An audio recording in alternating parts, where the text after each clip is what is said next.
መልሱ ተመለሰልህ። ለአንተ ሊያሳምንህም ላያሳምንህ ይችላል። ለአንተ ሊያሳምንህም ላያሳምንህ ይችላል። ለአንተ አላሳምንህም ማለት ከቁርአን ጠየቅ። ለአንተ አላሳምንህም ከቁርአን አሳየኝ አልኩህ አይደለ? የለኝም አንተ ብትል አላሳምንህም። የለም በል ምን ችግር አለው? የለም ብትል እሱ ሁለተኛ ጥያቄ ነው። ሁለተኛ ጥያቄ አይደለም፣ የመጀመሪያው ጥያቄ ላይ ነን። ከቁርአን ማቅረብ እችላለሁ ብለሃል፣ ስጠኝ ነው ያልኩህ። በቃ የመጀመሪያው ጥያቄ ላይ ነን። በቃ ዮሐንስ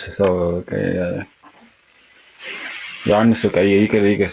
አይ አንተ መጠየቅ ስላልፈለግኩ ነው ሁሉ እየታገልክ ያለው ገብቶሃል። አውቀህ ላለመጠየቅ ነው የምር። ቁጭ በል በቃ እዚህ ቁጭ በል፣ ችግር የለውም። መውጣት አይጠበቅብህም። ግን ላለመጠየቅ ፈልገህ ነው የምር፣ ላለመጠየቅ ፈልገህ ነው። ከቁርአን ማቅረብ እችላለሁ አልከኝ። ጊቭ ሚ አን ኤቪደንስ። ይኸው ስጠኝ ከቁርአን እያልኩ ላቀርብልህ ስል ከቁርአን በፊት ብለህ ጠየቅ። የለኝም ማለት ከፍቼልህ ከቁርአን ማቅረብ እችላለሁ አልክ። ከቁርአን ስጠኝ።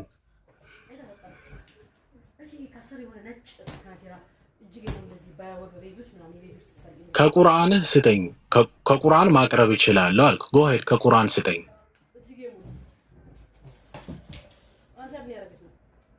ጥሩ በቃ እንዳለመጠየቅ ፈልገው መጠየቅ ካልፈለጋችሁ አልፈለገኝ ነው የሚባለው እንጂ ቀድሜ በር ብለዋል እኮ ልጆቹ ያመልጣሉ፣ ሲጠየቁ ያመልጣሉ ብሎኝ ነበር። ያ እንደሆነ ሆኖ መጠየቅ ካልፈለጋችሁ አልፈለገም ነው የሚባለው። ስሚ ዛንተ አለው ያው እስልምና ላይ ሲጠየቅ ሁሌም ቢሆን ለራሳችን የማይሰራ ስታንዳርድ አውጥቶ መጠየቅ የተለመደ ነው። የማይሰራ መሆኑን እዚህ ጋር ተዋህዶ በሚለው እናሳያችሁ። ባህሪው ምን እንደሆነ ታውቃለህ? ቤዚክ የሆነ የማይሰራ መሆኑን ላሳየው እና ደግሞ በጀነት 72 ሚስት አለኝ ብሎ የሚያስበን አእምሮ ቆይ ወዴት ነህ? የማይሰራ መሆኑን እዚህ ጋር 164 ሰዎች በዚህኛው አሁን በተቀጠፈው ወገን እናሳየ ነበር። ኤኒሃው እንደ አማኝ ሆናችሁ ስትገቡ ስክሪፕቸራል የሆነ ጥያቄዎችን ነው መጠየቅ የሚጠበቅባችሁ እንጂ እንደ ኤቲስት ሆናችሁ አትምጡ ፕሊዝ። ኤቲስት አትሁኑ። ብዙ ጊዜ ተነገራችሁ አትሰሙ ምን እንደሚሻል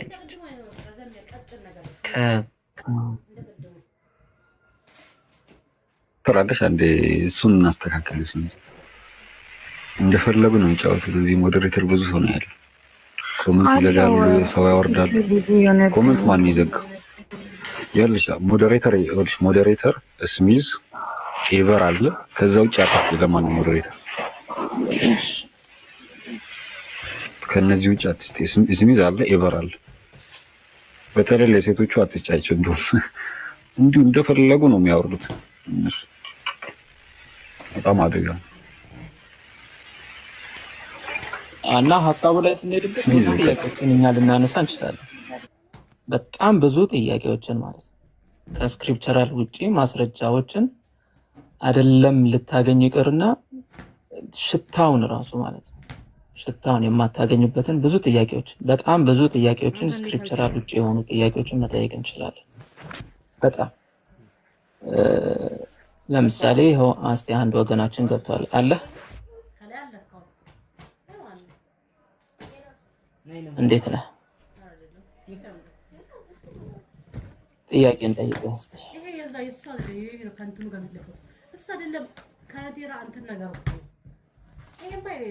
አንድ ጥያቄ ያዝነው ስለነበረ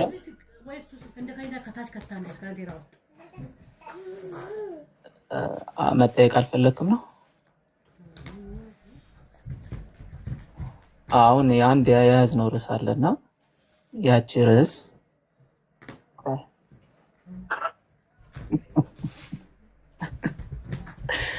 ምን ይሻላል?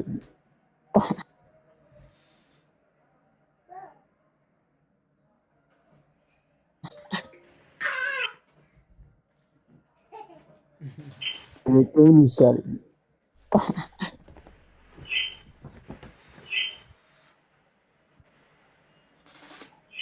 ኢሚዲየትሊ አይ ቲንክ ከጠጅ ቤት ነው የመጣው። ጀነት ውስጥ ነው ያለው። ከወዲያውኑ አይ ከጠጅ ቤት ነው የልጅ ከጠጅ ቤት ነው የመጣው። አላህ ፈራል። ማሂሩ ሀሳብ ካለቀጥ አይ እንትን ነው እንጂ ይሄ እንደ ባለ ይሄ ላለመጠየቅ የሚሄዱበት ርቀት ቅድም አንዱ 72 ጀነት ምናምን ይዛችሁ በጭንቅላታችሁ አንተ ብልቱን የተገረዘው ወንድ ልጅ ጎረምሳ እያመለከ ያንጠለጠለን ጎረምሳ እያመለከ እንትን አለና ይሄኛው ደግሞ እንትን ነው ይታዩ እንደዛ ማውራት አላቀተንም። አይ እንደዛ ማውራት አላቀተንም። ያው እንደው እንትን ለማለት ያክል አይ ተዋቸው ብዬ ነው ማለት ካወራንማ ከባድ ነው። አንዳንዴ ጸባይ አይወድ ቴሌፎን ነው የምታበላሸው። አይተኛም ዛሬ አይ እንለፈው እኛ በእኛ አያምርም ለዛ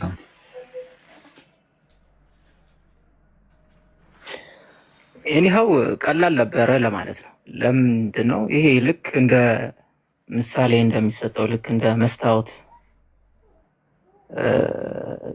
በመስታወት ቤቱን እንደሰራ ሰው አይነት ነገር ነው። በመስታወት ቤቱን የሰራ ሰው ሰዎች ላይ ድንጋይ አይወረውርም። ለምን ተመልሶ ሲወረወርበት ምን እንደሚሆን ስለሚያውቅ ማለት ነው ቤቱ። ልክ እንደዛ ስለሆነ ሙሉ ለሙሉ ኔግሌክት አድርገው ነው የሚመጡት። ባይዘይ ከስክሪፕቸራል ውጪ ሲጠይቁ ሙሉ ለሙሉ ያ ነገር በቃ እኔን አይመለከተኝም ምናምን አይነት ሙድ ውስጥ ማለት ነው። ከባድ ነው።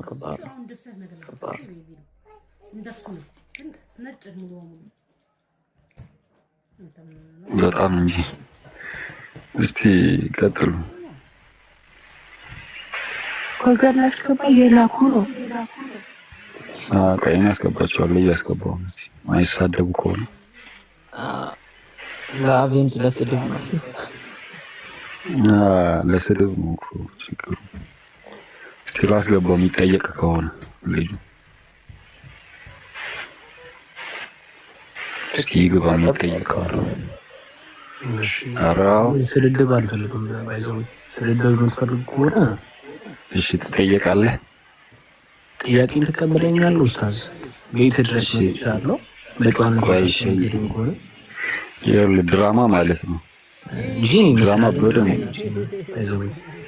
እሺ ታዳምጣለህ። ጾማችሁ ጊዜ መሳደብ ሊፈቀድ ይችላል። እኛ ሀገር አይፈቀድም። ከአሁኑ አንድ ነጥብ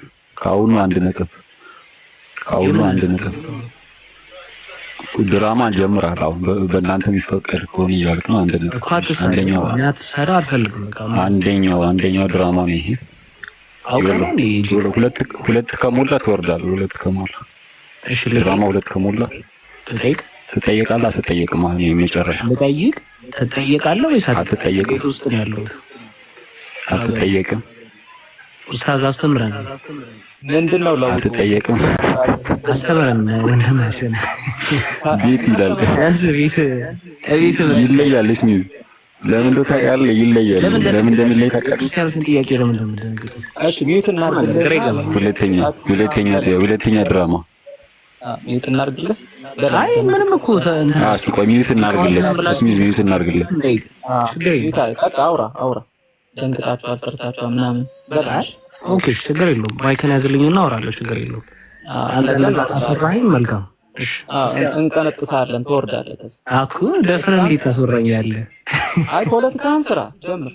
ችግር ማይክን ያዝና እሺ፣ ቀጥል። አንተ አታዘኝም። አንተ እሺ፣ ኡስታዞቻችሁን እኔ ናቸው ተመልከቷቸው። ቤታቸው ድረስ መተን ጥያቄ ጠይቃችሁ ሲባሉ ቀጥታ ስድብ የሚሳደቡት።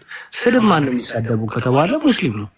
ከነቢያቸው ጀምሮ እንደዚህ አይነት ስድቦችን ሰሃቦቹ ሲታደቡ የኖሩት አሁንም ይሁን ሱናውን ተከትለው አሉ። ይሁን ነው።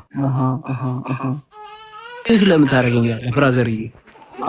መጀመሪያ እኮ እንደዛ ተረት ብለህ ነበር። መጀመሪያ ተረት አውራ ብለኸኝ ላውራ። ለምን ትሸማቀቃለህ? አንዴ ላውራ። ተረት ብለህ ፖለቲካን ስራ ችግር የለውም። በቃ አንተ ለኔ ብቻ ተውልኝ። ዲኑን ሳትሳደብ ሃይማኖትን ተሳደብኩኝ ምን ተሳደብኩኝ ያለን እንቀጥላለን። ምን የተሳደብኩት ነገር የለም። እንግዲህ ግልጽና ግልጽ ምናምን አትበል። ነብይህ እኮ ተሳደብ ብሎ ይላል እኮ አይደል? አትበል ዝም ብለህ አንተ ተረተረን እንቀጥል። ፖለቲካ እሺ፣ አሁንም ይታ እዚህ ጋር ማተመልከቱ ነብዩ ምናምን ላይ የተከተሉ በደንብ ስሙት። እሺ 148 ሰዎች ይሰሙኛል። በደንብ እያዳመጣችሁ እድሉን አግኝቼ እነዚህ እዚህ ጋር ማተመልከቷቸው አንዱም ደፍሮ እስቲ ዝም በል አንዴ እያወራሁ ነው። አንዱም ደፍሮ ሊያወራ አይችልም። አረ ላውራ ለምንድን ነው አውራ አላችሁ? በጣም አፈንኩ። አሁን እንዴት ነው አንተ ጋር አፈንኩ በጣም እንጂ ተጨነቀ አፈን አንዴ ላውራ አውራ ናይት ቃኑ ባለ ይሄ እሱ በጠጅና በአረቄ የሚያባክነው ጊዜ ነው። እኛ ጊዜ ውድ ነው። እኛ ጋር ላይ ጊዜ ውድ ነው። ለዚህ ሲሆን ምላሱ ይረዝማል። ልጠይቅህ አንድ ስለው ግን የለም እኮ ቤት መጥቼ ቤት አንድ ጥያቄ እኮ ብጠይቀው እስካሁን አልቆ በጣም ጠይቆ ያልቅ ነበር። እስካሁን ያልቅ ነበር። ዛሬ እሷ የፈረቅ ማውራት አይገባም። ግን ትህትና የለም። እኔ ቻሌንጅ ጋር ነው እነዚህ ስለምን እየሰማኝ ስለሆነ ቅድም ያሉትም እየሰሙኝ ስለሆነ አንድ ጥያቄ እንጠይቃለን። እኛ አንድ ስንጠይቅህ አንተ 3 ትጠይቃለህ። ወላሂ እኛ አንድ ይጠይቃል፣ 3 ይጠይቃል። 3 ትጠይቃለህ አንተ እንጂ ዝም ብሎ ይሄ በዚህ ገባው በዚህ ወጣው እነዚህ ኡስታዞች ማለት እሱን እዛ ሄደህ ደላላ ከሆንክ ደላላነትህን ምላስህን እዛ ላይ መጠቀም ብር ያመጣልሃል። ቢያንስ እንኳን ወይ የሆነ ስራ ላይ ምናምን ተጠቀመው። በቃ ገብቻለሁ ብራዘርዬ። የመጨረሻ ትጠይቃለህ። ችግር እኔ ልቅደምና እናንተ ጠይቃላችሁ። አውርዱ ካውስ ለምን ተሸማቀቅ ብራዘር? በስልምና ሰፈር አውርድ ብራዘርዬ፣ አትሸማቀቅና ሰፈር በቃ አትሸማቀቅ። እስሚዝ አንድ አፍ በለኝ እስሚዝ። እንደዚህ አይነቱን ሰው ይሰማል። ቆይ አንዴ ይሰማል። ከታች አፍ በለኝ። አታውራው፣ እንደዛ አታውራው ብዬ ነው አንዴ ስለሚሰማ ሌሎች ይጎል አረ እንደሱ አንተ በዛ ሌቭል መውረድ የለም። ስርዓት መማር አለበት። ቢያንስ ስርዓትን አስተምራቸው። እኛ እንደዛ ሃርድ ቶክ አናወራም። ይሄ ማይሽ ልባቸው ይላሉ ደግሞ አያችሁን። እንደዛ አናወራም። አንድ ጠይቁ እነሱ 3 ሲባሉ ይመስላቸዋል።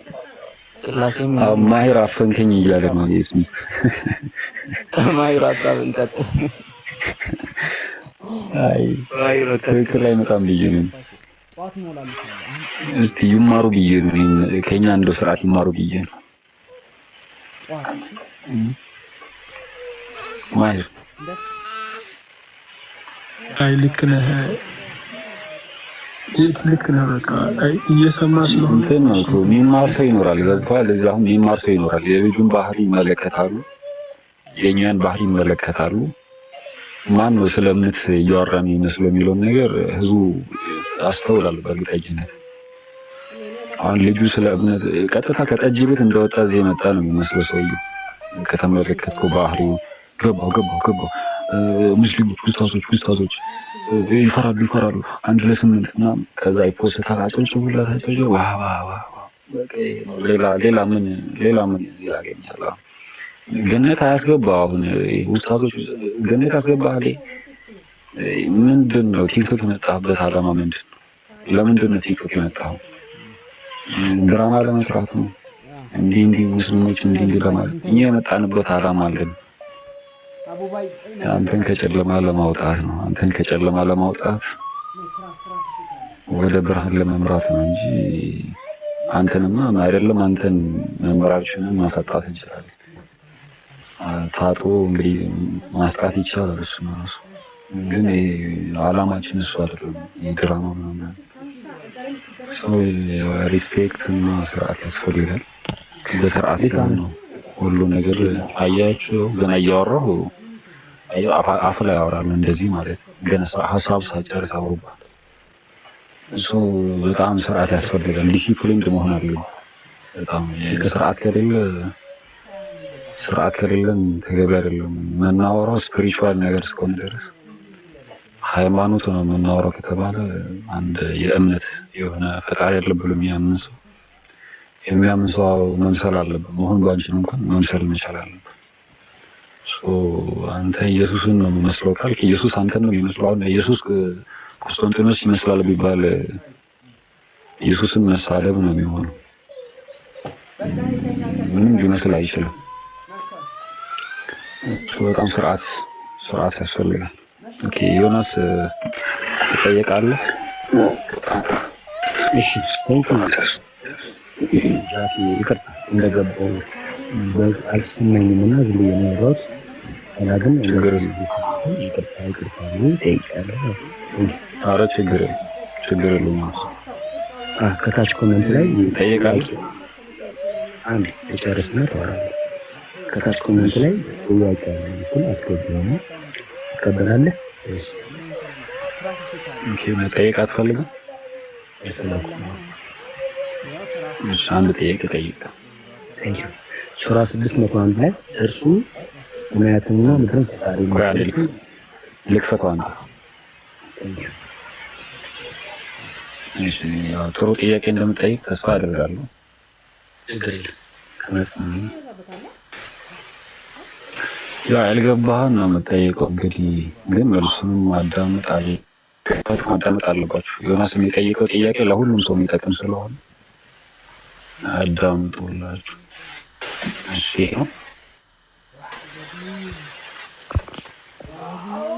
አይታዩም? ነጭ ነው ነገር ይሰማል? ይሰማል? ትሰማለህ? ጄክ ግን ስክሪኑ ነጭ ነው። ሀይ ድጋሚ ክፈት እስኪ ጄክ። ኦኬ አይ ቲንክ ሞዴሬተሮች ሰው ግን አታስገቡ እየተቆጣጠሩ ነው። ኦኬ እሺ ቀጥል ዮናስ ጥያቄ። እሺ ዮናስ ጠይቅ። እሺ ትሰማለህ? አዎ ትሰማለህ። እሺ እሱ ትንሽ ነው ነበር እሱ ሰማያትንና ምድርን አድርግልህ። አዎ ትንሽ እንትን ለብዥ ይዋል። እሺ ያው ትንሽ ርቆሃል መሰለኝ። ርቋል። ቆይ እኔ ጋር ነው ተጣርብልህ። እሺ ቀጥል። ቴንኪው። እርሱ ሰማያትንና ምድርን ያለበት ፈጣሪ ነው ይልና እሺ ለእርሱ ሚስት የሌለችው ሲሆን ይላል።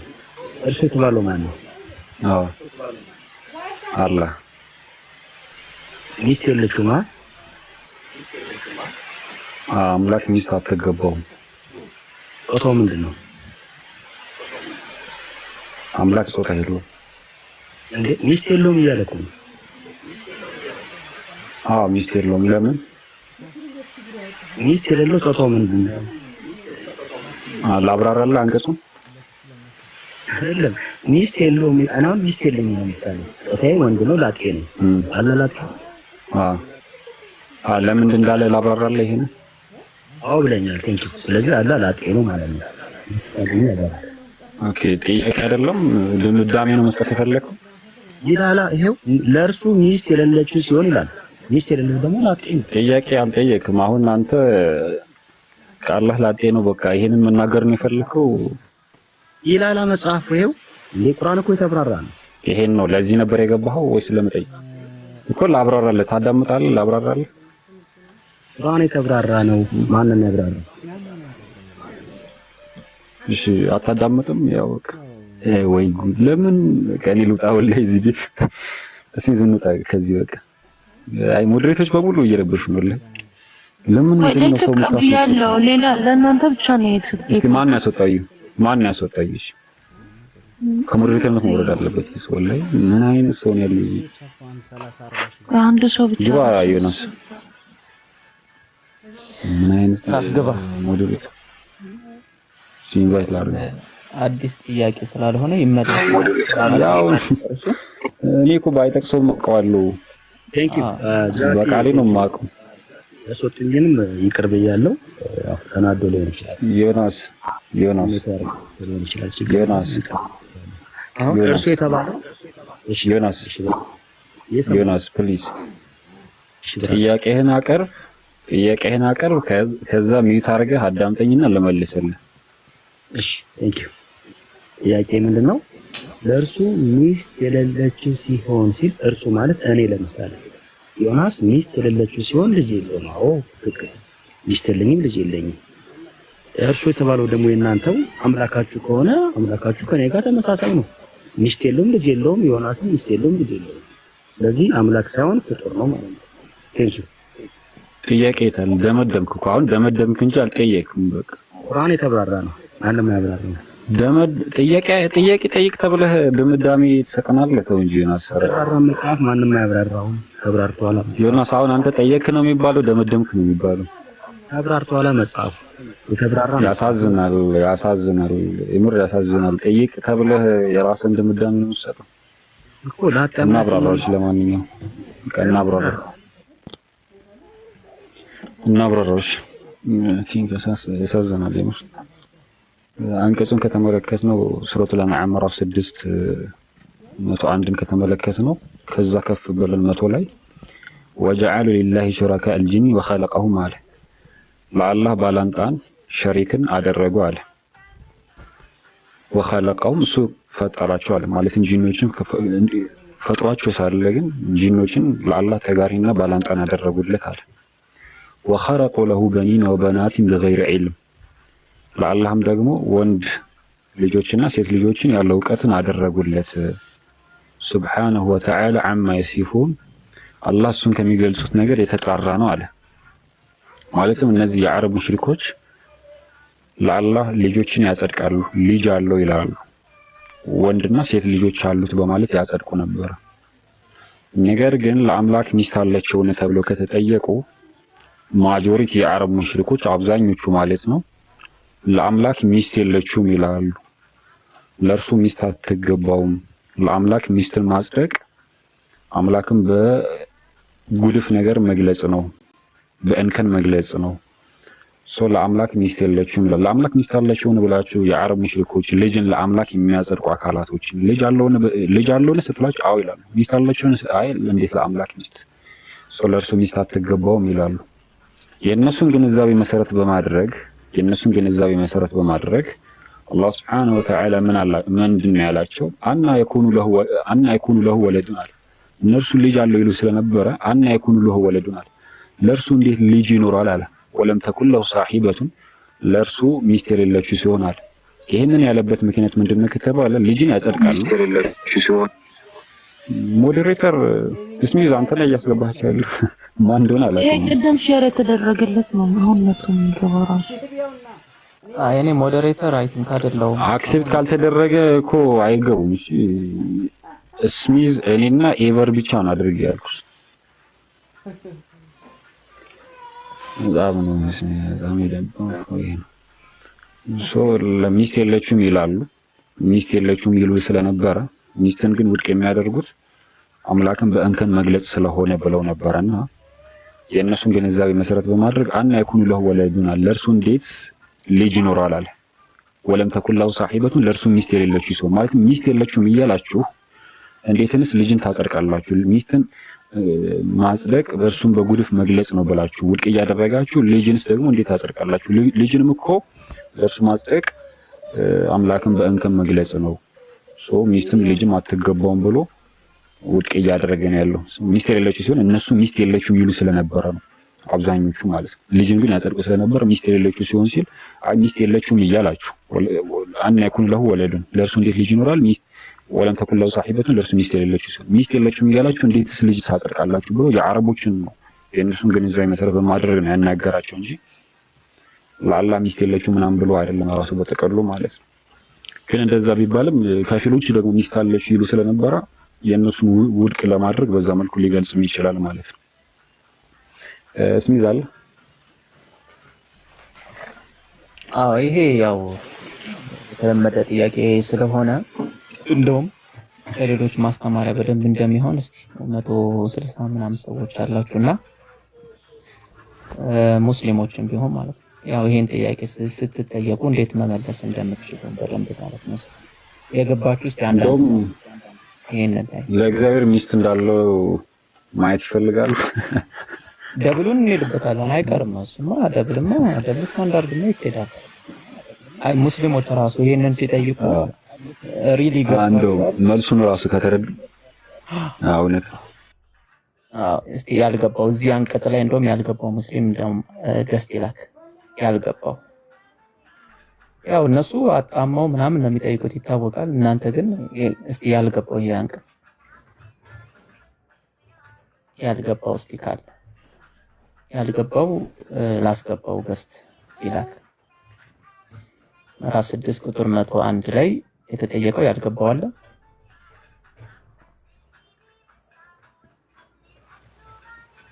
የለም ያልገባው። መርሐባ በጥሩ ኧረ ቀላል ነው እያሉ ነው። እንደዚህ ቀላል ጥያቄ ነው እየጠየቁን ያሉት። እንደውም ቀላል ነው እያሉ ነው። ስሚዛኝ እንደውም እናመሰግናለን ዮናስን በዚህ በመልካም ተግባሩ ምክንያት አላህ እስልምናን ይወፍቀው እንላለን። ሙስሊሞች ቀላል ጥያቄ እንደጠየቀ እና ለሙስሊሞች መማሪያ ሰበብ ስለሆነ ሙስሊሞች እንዲማሩ ሰበብ ሆኗል፣ ምክንያት ሆነዋል እኮ በሱ ምክንያት ነው ይሄንን ያብራራ ነው። ይሄንን መልካም ተግባሩን እሱ መልካም ባያስቡበትም ስለሆነኝ ብሎ ሳያውቀው መልካም ተግባር ሰርቷል። የሚገርመው ዞሮ ግን ደብሏን ግን አንተዋትም ደብል ስታንዳርዷን አሁን ወደ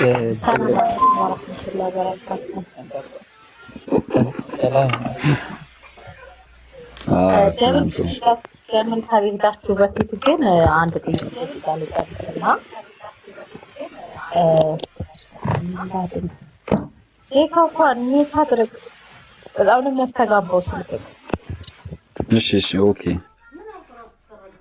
ሹክራን ጀዛከላ ኸይረን። አፏን ግን ወደ ሌላ ጥያቄ ወደ ደብል ስታንዳርድ ከመሄዳችሁ በፊት አላህ Subhanahu Wa Ta'ala ሚስት የለውም ብሎ ራሱን እዛ ጋር ከሚስት ሲያልጠራ ሚስት መያዝ ስለማይችል ነው ወይ ስለማይገባው ነው? ኦዲየንሶች እስኪ እንዲመልሱ ጥያቄ ጠይቋቸው።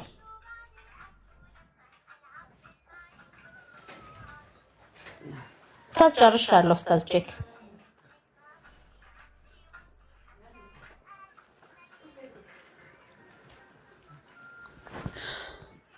ኡስታዝ የለም እኮ ኡስታዝ ጀማው ሰላም ብያለሁ።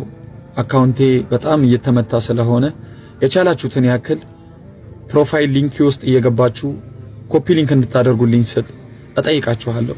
ያ ጀማ ሰላታችሁን በማሳመር ላይ አደራ። ምክንያቱም ምናልባት የመጨረሻ ስግደታችሁ ሊሆን ይችላልና። ጀማው ሰላም ብያለሁ። እዛው ነው ቴክስቱ ያው ይሄ አይደል? አንዴ የቀደሙ ቴክስቱ ይሄኛው ነው አይደል? የቀደሙ ነው። ቆይ አንዴ ላሳያችሁ። ቴክስቱ ይሄ ነው። አንድ ወዲድ ቴክስቱ ይሄ ነው። ወደ ላይ አድርገ እኔ ነኝ እኮ ያመጣሁት። ወዴት ነው የሚሄደው? ከየት ነው ያመጣኸው? ከቁርአን ነው ከሐዲስ? አበሪ ከዘገበው ዘገባ ነው እና ቁርአን ላይ ነው እሱ አይደለም። የጠበሪ ዘገባ ነው። ቁርአን ላይ ነው።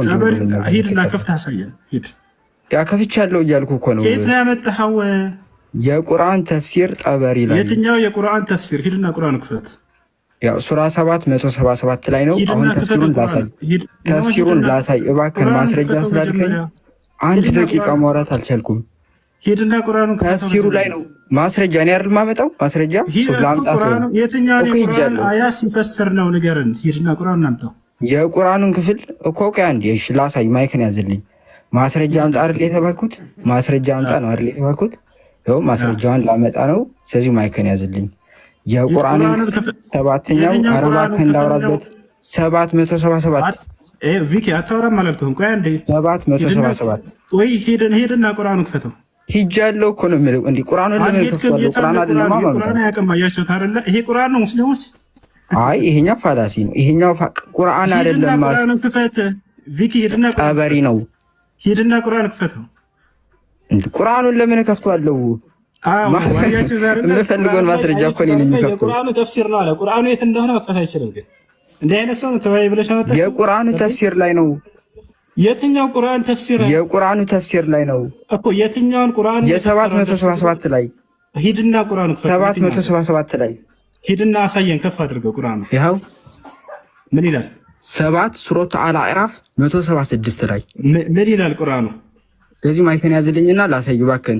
ተፍሲር የማን ነው? ቀበሪ ታወራ ነው። ቆይ አንዴ አረባክ ማስረጃን ላሳይና ከዛ በኋላ ታወራለህ። ማስረጃን ላሳይና ከዛ በኋላ ታወራ። ቁርአንን ለምን ከፍታለሁ? ባይዘወይ እዚሁ ስለማጋልጠው ወደ ቁርአን ይልኛል። ማስረጃ ይሄ ነው። ማስረጃ ይሄ ነው። አያችሁት አይደል? ቁርአኑ የትኛው ነው? ወፍ የሆነ ጽሁፍ አስምሮ መጣና እሱን ይሄ እንደዚህ ይላል አለ።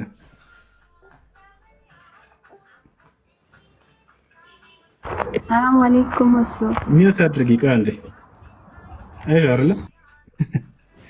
ቪኪ እኮ ናት ወላሂ ላዚ ስሟን ቀይራ መታ ነው። አንድ የምታውቀው ጉዳይ የላትም እች ሰውዬ። ጉግል ትራንስሌት ላይ ሄዳ ይሄንን ነብዩ መሐመድ አድርገዋል አለች። ስሟን ቀይራ መጣች አይልም። ታዲያ እኮ እሱን ማሳየት ነው። እንደሱ እኮ አይደለም ክርስቲያኖች ይህን የቁርአን አንቀጽ በዚህ መልኩ ፈስሩታል ብለህ አሳይ። ቁርአንን ወፍ አላሳይም ማለት ግደሉኝ።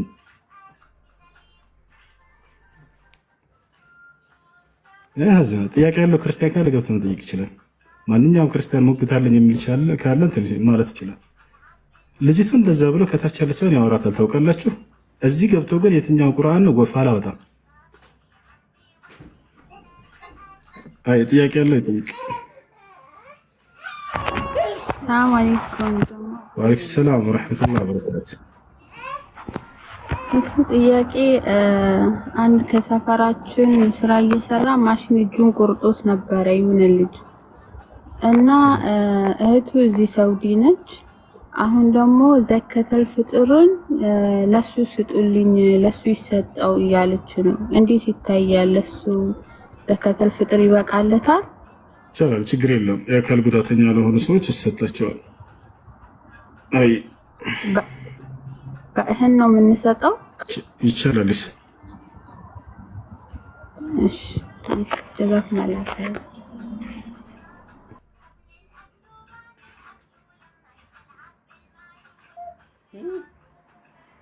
ሃናን ምን ስራ ጀመራችሁ?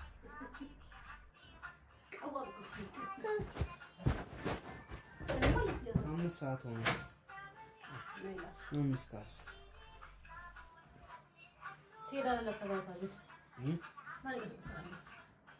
እንትን የምታወራው ሌላ ናግባና ማያ አሳየኝ። እሱ እንዴት ነህ? ሰላም ነው? አልሐምዱሊላህ። እንዴት ነህ? ጥያቄ መጠየቅ እችላለሁ? ይቻላል። እሺ፣ ጾምን የእናንተን ጾም ማን ነው? አላህ ነው ወይስ መሐመድ ነው ያዘዘው? አላህ። መረጃ ካለ አሳይኝ እስቲ። አሳያለሁ። ያው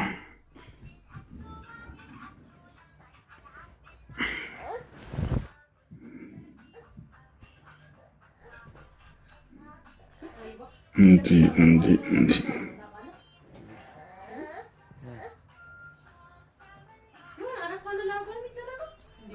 አረፋ ነው በቃ አረፋ በቃ ላርጎ ምንም የሳሙናው አረፋ ብቻ ኦሞም ነው 183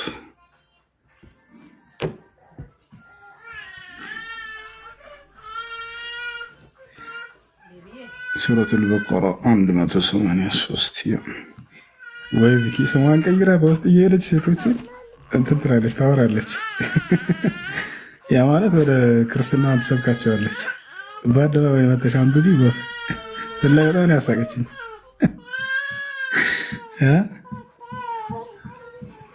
100 ስንት ነበር ያልኩት? ያው እነዚህ ጋር ይታያል። አምላክ አላህ ራሱ ሲያዘን በቁርአን ላይ እናንተ ያመናችሁ ሆይ ጾም በእነዚያ ከእናንተ በፊት በነበሩት ህዝቦች ላይ እንደተጻፈ ወይንም እንደተደነገገ በእናንተም ላይ ተጻፈ ወይንም ተደነገገ ተደነባ ይላል። ልትጠነቀቁ ይከጀላልና አለ አምላክ አላህ ሱብሓነሁ ወተዓላ ራሱ ነው በቁርአኑ ላይ ጾምን እንድንጾም ያዘዘን። የረመዳንን ወር እንደሆነ ቀጥሎ ይነግረናል። እዚህ ጋር የረመዳንን ወር ብሎ ይናገራል። እንድትጾሙ የተጻፈባችሁ ያ በእርሱ ውስጥ ለሰዎች መሪ ከቅን መንገድና እውነትን ከውሸት የሚለዩ ገላጮች አንቀጾች ሲሆን በቁርአን በተወረደበት የረመዳን ወር ነው እያለ ይናገራል። ይህን ይመስላል። የመጀመሪያዎቹ ህዝቦች አይሁዶች ናቸው ክርስቲያኖች ናቸው?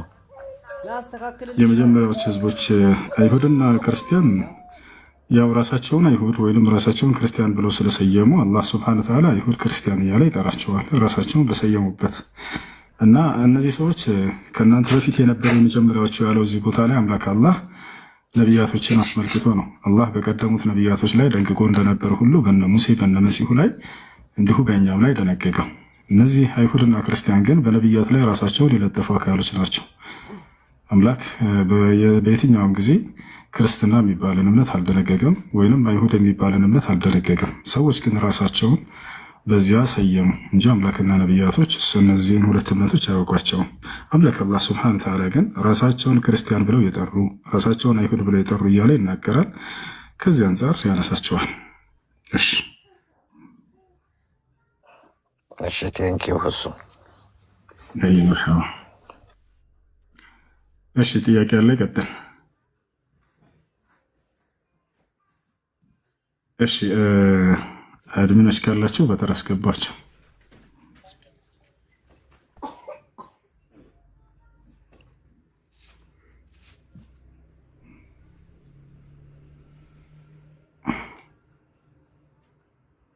እሺ ቢኒ ሰላም ነህ? እንዴት ነህ? ወአለይኩም ሰላም። ሰላም አለይኩም። ወአለይኩም ሰላም። ሰላም ነው። ደህና። እሺ አርሴማ ኮሜንት ላይ እየጠየቀች ነው። ጀነት ምግብ ካለ ሽንት ቤት አለ ወይ ትላለች።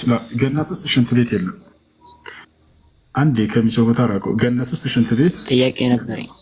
ወንድም እያወራህ ነው አይደል? እንዴ አገስ ከሚጮህ ቦታ ደግሞ ራቁ። ገነት ውስጥ ሽንት ቤት የሚባል ነገር የለም በእስልምና አስተምሮ ሃይማኖት።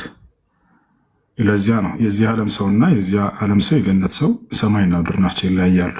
በገነት ውስጥ ሽንት ቤት ካካ የሚባል ነገር ሰገራ የሚባል ነገር አያውቃቸውም። እንዲህ አይነት ቆሻሻ ነገር ነቢያችን ሰለላሁ ዐለይሂ ወሰለም ቃል በቃል ተናግረዋል። ይሄን ማየት የሚፈልግ ሰው ማስረጃ ካለ ማየት የሚፈልግ ሰው ያሳየዋለን።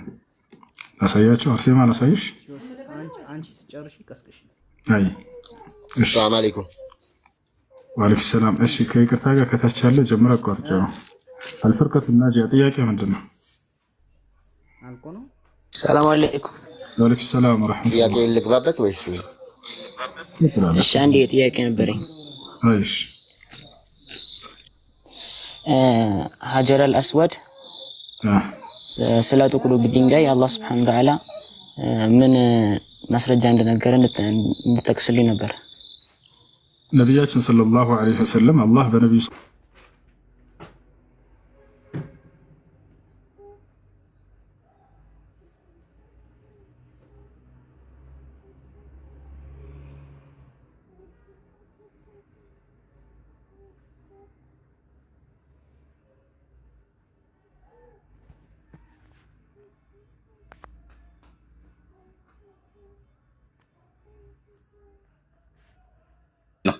አታዳምጥም እንዴ?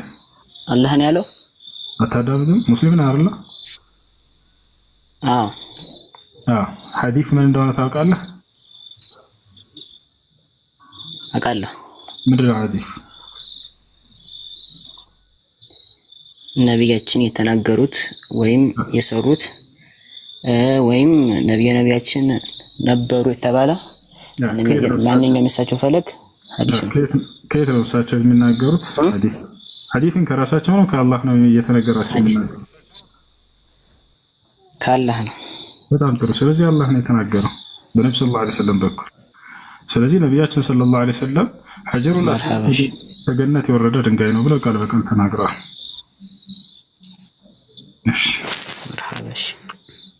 ሰላም አለይኩም አይ ቅድም ባሌ አንዴ ጨርስ። እሺ ቀጥላል። ፍልቀትና እሺ ጀዛከላሁ ኸይር። እሺ በተራ በተጠይቀው ጀማ ጥያቄ አለ። ቀጥል። ሰላም አለይኩም ጨርሻለሁ። ጀዛከላሁ ኸይር። መርሐባ። ከጨረስክ ሌላ ቀጣይ ቢኒ ይጠይቅ። በተራ ጠይቁ ልጆች። እሺ ሰላም አለይኩም በድጋሚ እኔ መጠየቅ የምፈልገው ሙሴ ባህሩን ለሁለት ከፍሎ የተሻገረበትን ቦታ ነው። ኦልሞስት በዚህ ሰዓት ይሄ ነው ባንልም ይሄን ነገር ማወቅ ፈልጋለሁ። ሙሴ የከፈለው ባህር የትኛው ነው? እሺ አምላክ አላህ ሱብሓነሁ ወተዓላ እስራኤላውያኖችን ከግብፅ ሀገር ወደ ፍልስጤን በሙሴ አማካኝነት አሳልፏቸዋል። ይህም በቁርአን ላይ ይናገራል። ወጃወዝና ቢበኒ እስራኤል አልባሕር ይላል። የእስራኤልንም ልጆች ባህሩን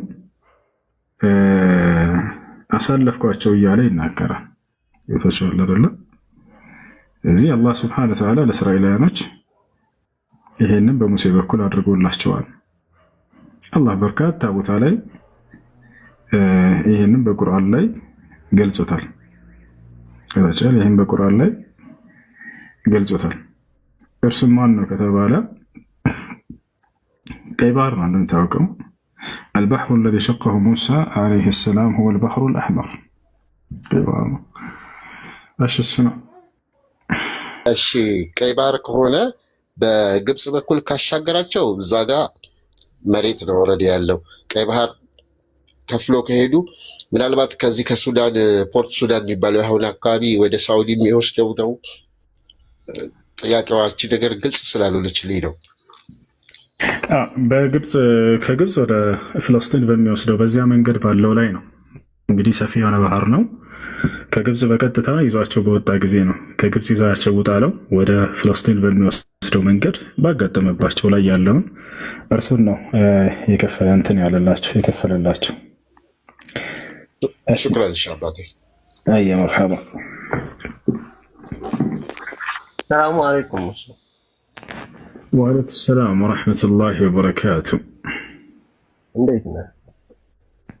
الله الحمد لله. أنا متى كنت بلجو سورة سنسدد تكبير كنا ليجد جات من سفر لبذا الله. من سنادرك؟ الله أكبر درسين جامر رجعتنا. وده كله تجد ما سافر لبه. من سافر لبه تجاتشو. تجد مرينا وهلون مارس وهلون مرك عليه. تجاتشون متانسوت بارات كزينو عندنا تكبيرة الإحرام ستلو. ولتنيا ودا ركوع ستوردو. سوستنيا سمع الله لمن حمده ستلو. أردتنيا سمع الله لمن حمده لا لازم نو.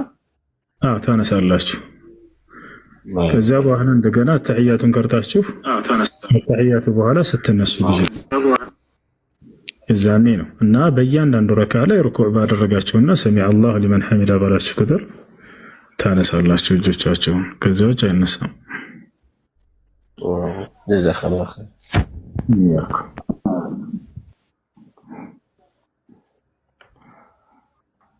እሺ ሰላም፣ እንዴት አመሻሽ? ደህና ሰላም ነው፣ እግዚአብሔር ይመስገን። ደህና ናችሁ? ጥያቄ ነበር። እሺ ጥያቄ ምንድን ነው? ለእናንተ ጌታችሁ አላህ ነው መሐመድ? ምን አልከኝ? ለእናንተ ጌታችሁ አላህ ነው መሐመድ? አላህ ሱራ 8:32 ማውጣት የምትችል ከሆነ ብታወጣልኝና በዛ ላይ ብናወራ ደስ ይላል። ምን ይላል እዚያ ላይ? ጌታችሁ እኔ በቃሌ ስላለች ከዛ ላይ ወጥተን ሱራ ስንት ነው ያልከው? ሱራ 8 የዘረፋዎች ምዕራፍ ቁጥር 32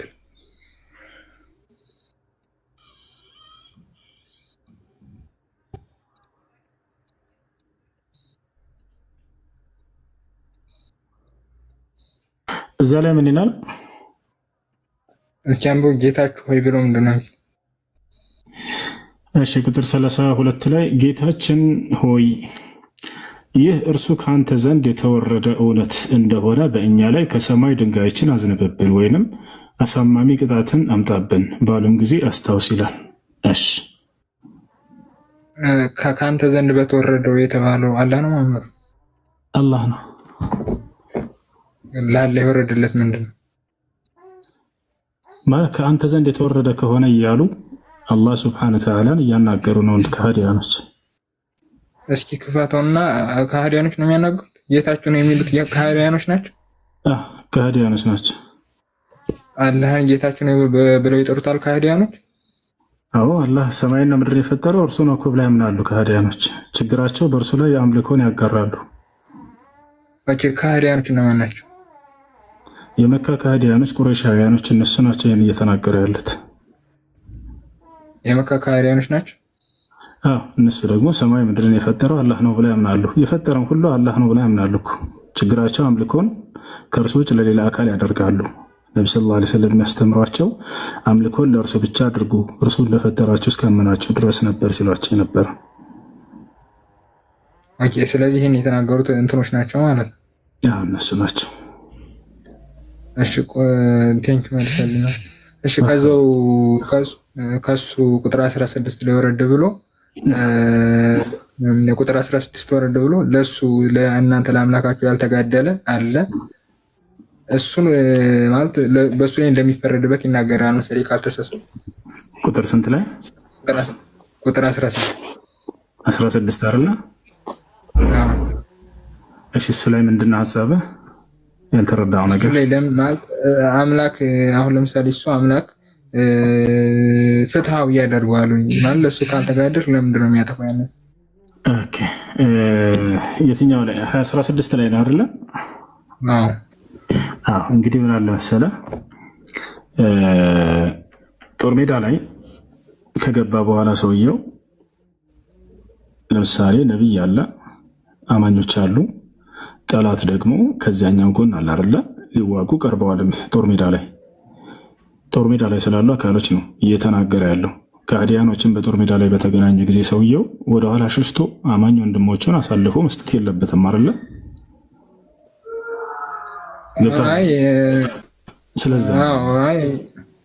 ስለዚህ እና ለምን አሁን ያ ሰው ቆይ እየተግባባን ነው። ለምንድን ነው ያ ሰው ኦኬ አልጋደልም ብሎ ጥሎት ሄዷል? ለምንድን ነው ማለት የሚያጠፋው የሚገለው አይደለም? አዳምጥ። አሁን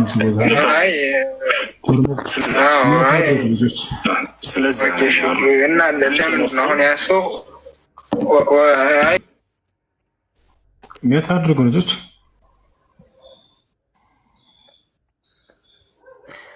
እሺ ይኸውልህ ጦር ሜዳ ላይ ከገባ በኋላ ሰውዬው ወደኋላ መሸሽ አይቻልም። ገብቶሃል አይደለ? አማኝ ወንድሞችህን አሳልፈህ ለጠላት አስገድለህ መሄድ ተገቢ ነው? ይሄ አይደለም። አይምሮህም የሚቀበለው ነገር አይደለም። የሄድከው ለምንድን ነው? መጀመሪያ ሊዋጉህ የመጡ ከሃዲያኖችን ከራስህ እና ከነዚህ አማኞች ልትከላከል ነው። ነገር ግን ሄዶ ጦር ሜዳ ላይ ወንድሞቹን አሳልፎ አስገድሎ የሚሄድ ሰው፣ አሳልፎ ሰጥቶ የሚሸሽ ሰው፣ ይሄ ሰው ቅጣት ይገባዋል ወይ? አዎ ይገባዋል። ተገቢ አይደለም። ገብቶሃል? ከመጀመሪያው ሰውየው ያልመጣ ከሆነ ያን አይደለም። ነገር ግን ጦር ሜዳ ላይ መጥቶ ወንድሞችን አሳልፎ ሰጥቶ ስለሄደ አካል ነው እየተናገረ ያለው። ከላይ ያለውን 15 ብታነበው ስለዚያ እንደሆነ ይነግራል። ኦኬ እሺ። አሁን አንተ ምን አልከኝ መሰለህ እንትን ስለሆነ ነው ምናምን። አሁን ይህ ማለት ይህ ያንተ አምላኬ ብለህ ያዝከው አካል አገዛዙ ከጦር ጀነራል በምን ይለያል? ጦር ጀነራል የሚባል ነገር አይደለም። ማነህ እንደሱ ሳይሆን ምን አለ መሰለህ ይሄ አምላክ ሊዋጋ የመጣን አካል ከራስህ ተከላከል የሚል ህግን ደንግጎልሃል። ገብቶሃል አይደል? ጦር ጀነራል ያልከው እሱ ያለው እንደ መጽሐፍ ቅዱስ ነው። አሁን እንደ መጽሐፍ ቅዱስ ሊዋጋ የመጣን ሰው ሳይሆን ንጹሐኖችን ሂዱና ግደሏቸው ይላል እግዚአብሔር። ጦር ያዛል። ገብቶሃል? ከህዝቦች የሚያክል ይውጣና ይጋደሉ ይላል። ይሄ ጦር አዛዥ ዝም ብለህ ከራስ መጽሐፍ ላይ ቆመህ መልስልኝ። ዝም ብዬ አይደለም ጦር አዛዥ ብለህ ስለተናገርክ ነው። ነገር ግን በኢስላም ያለው ምንድን ነው? ማን ነበር ስምህ? ማን ነው? እኔ ብሩክ። እሺ ብሩክ አዳምጥ። በእስላም ያለው ምን መሰለ ሊዋጋህ የመጣን አካል ካለ ከራስህ ተከላከል ብለው አላህ ደንግጎልናል። ይሄ ጦር አዛዥነት የሚያሰኘው ነገር አይደለም። ነገር ግን ከዚያ ውጭ እስከሆነ ሰላማዊ ሆናችሁ ከሌላ እምነት ተከታዮች ጋር ኑሩ ይለናል። አላህ በቁርአን ላይ ምን አለ መሰለ ወኢን ጀነሑ ሊሰልሚ ፈጅነሕ ለሃ ይላል። ሙሐመድ ሆይ ጠላቶች ለእርቅ ከወረዱ አንተም ለእርቅ ውረድ አለ። አያርና በሌላ ቦታ ላይ ምን ይላል? ፈመስተቃሙ ለኩም ፈስተቂሙ ለሁም ይላል። ጠላቶች ቀጥ እስካሉላቸው ድረስ እናንተም ቀጥ በሉላቸው፣ ተስተካከሉላቸው እስከተስተካከሉ ይላል። አየህ ላ ተተመነው ሊቃእ አልዐዱው አሉ ነቢ ሰለላሁ ዐለይሂ ወሰለም ወሰሉላህ አልዓፊያ አሉ። ወላኪን ኢዛ ወጀድቱሙሁም ፈስቢሩ ፈኢነ ልጀነተ ተሕተ ዚላል ሲዩፍ አሉ። ከጠላት ጋር ተገናኝታችሁ መገዳደልን አትመኙ አሉ ነቢ ሰለላሁ ዐለይሂ ወሰለም። ነገር ግን በእናንተም በጠላትም መካከል አላህ ሰላምን እንዲያሰፍን ጸልዩ አሉ። ነገር ግን ጦር ሜዳ ላይ ካገኛችኋቸው ከተገናኛችሁ በኋላ ወንድሞቻችሁን ለማስገደል አሳልፋችሁ ለመስጠት ብላችሁ ወደኋላ እንዳትሸሹ የዛኔ አሉ፣ ጽኑ አሉ። አያርና ይህ ነው። ስለዚህ ሊዋጋ የመጣን አካል የዛኔ ከራስህ ተከላከል ብሎ መናገር ነው በኢስላም ያለው ነገር እና ይሄ ጦር እንትና አዛዥነት ያሰኘዋል ምናምን አይነት ነገር ከሆነ ይህ ያለው እንግዳውንስ በአንተ መጽሐፍ ነው እያልኩህ ነው። በአንተ መጽሐፍ ላይ ግን ሊጋደል የመጣን አካል ሳይሆን ምን መሰለህ አሁን ምን አልኩ መሰለህ ይሄን ጥያቄ ምን መሰለህ ለምን ያ የሚመለሰው ሰው ለምን ይገደላል ማለት ጦርነቱን አፈቁ የሚመለሰው ሰው ለምን ይገደላል?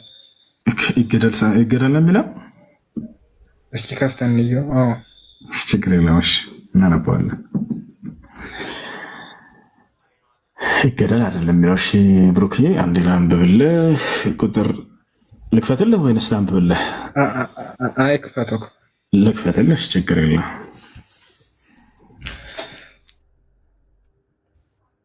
ኔትወርክ እንትን ስለሚል ነው። ኔትወርክ ከቆረጠኝ እንግዲህ ተመልከት። እዚህ ጋር አንተ የጠየቀው ቁጥር ስንት ነው? 16 ነው አይደለ?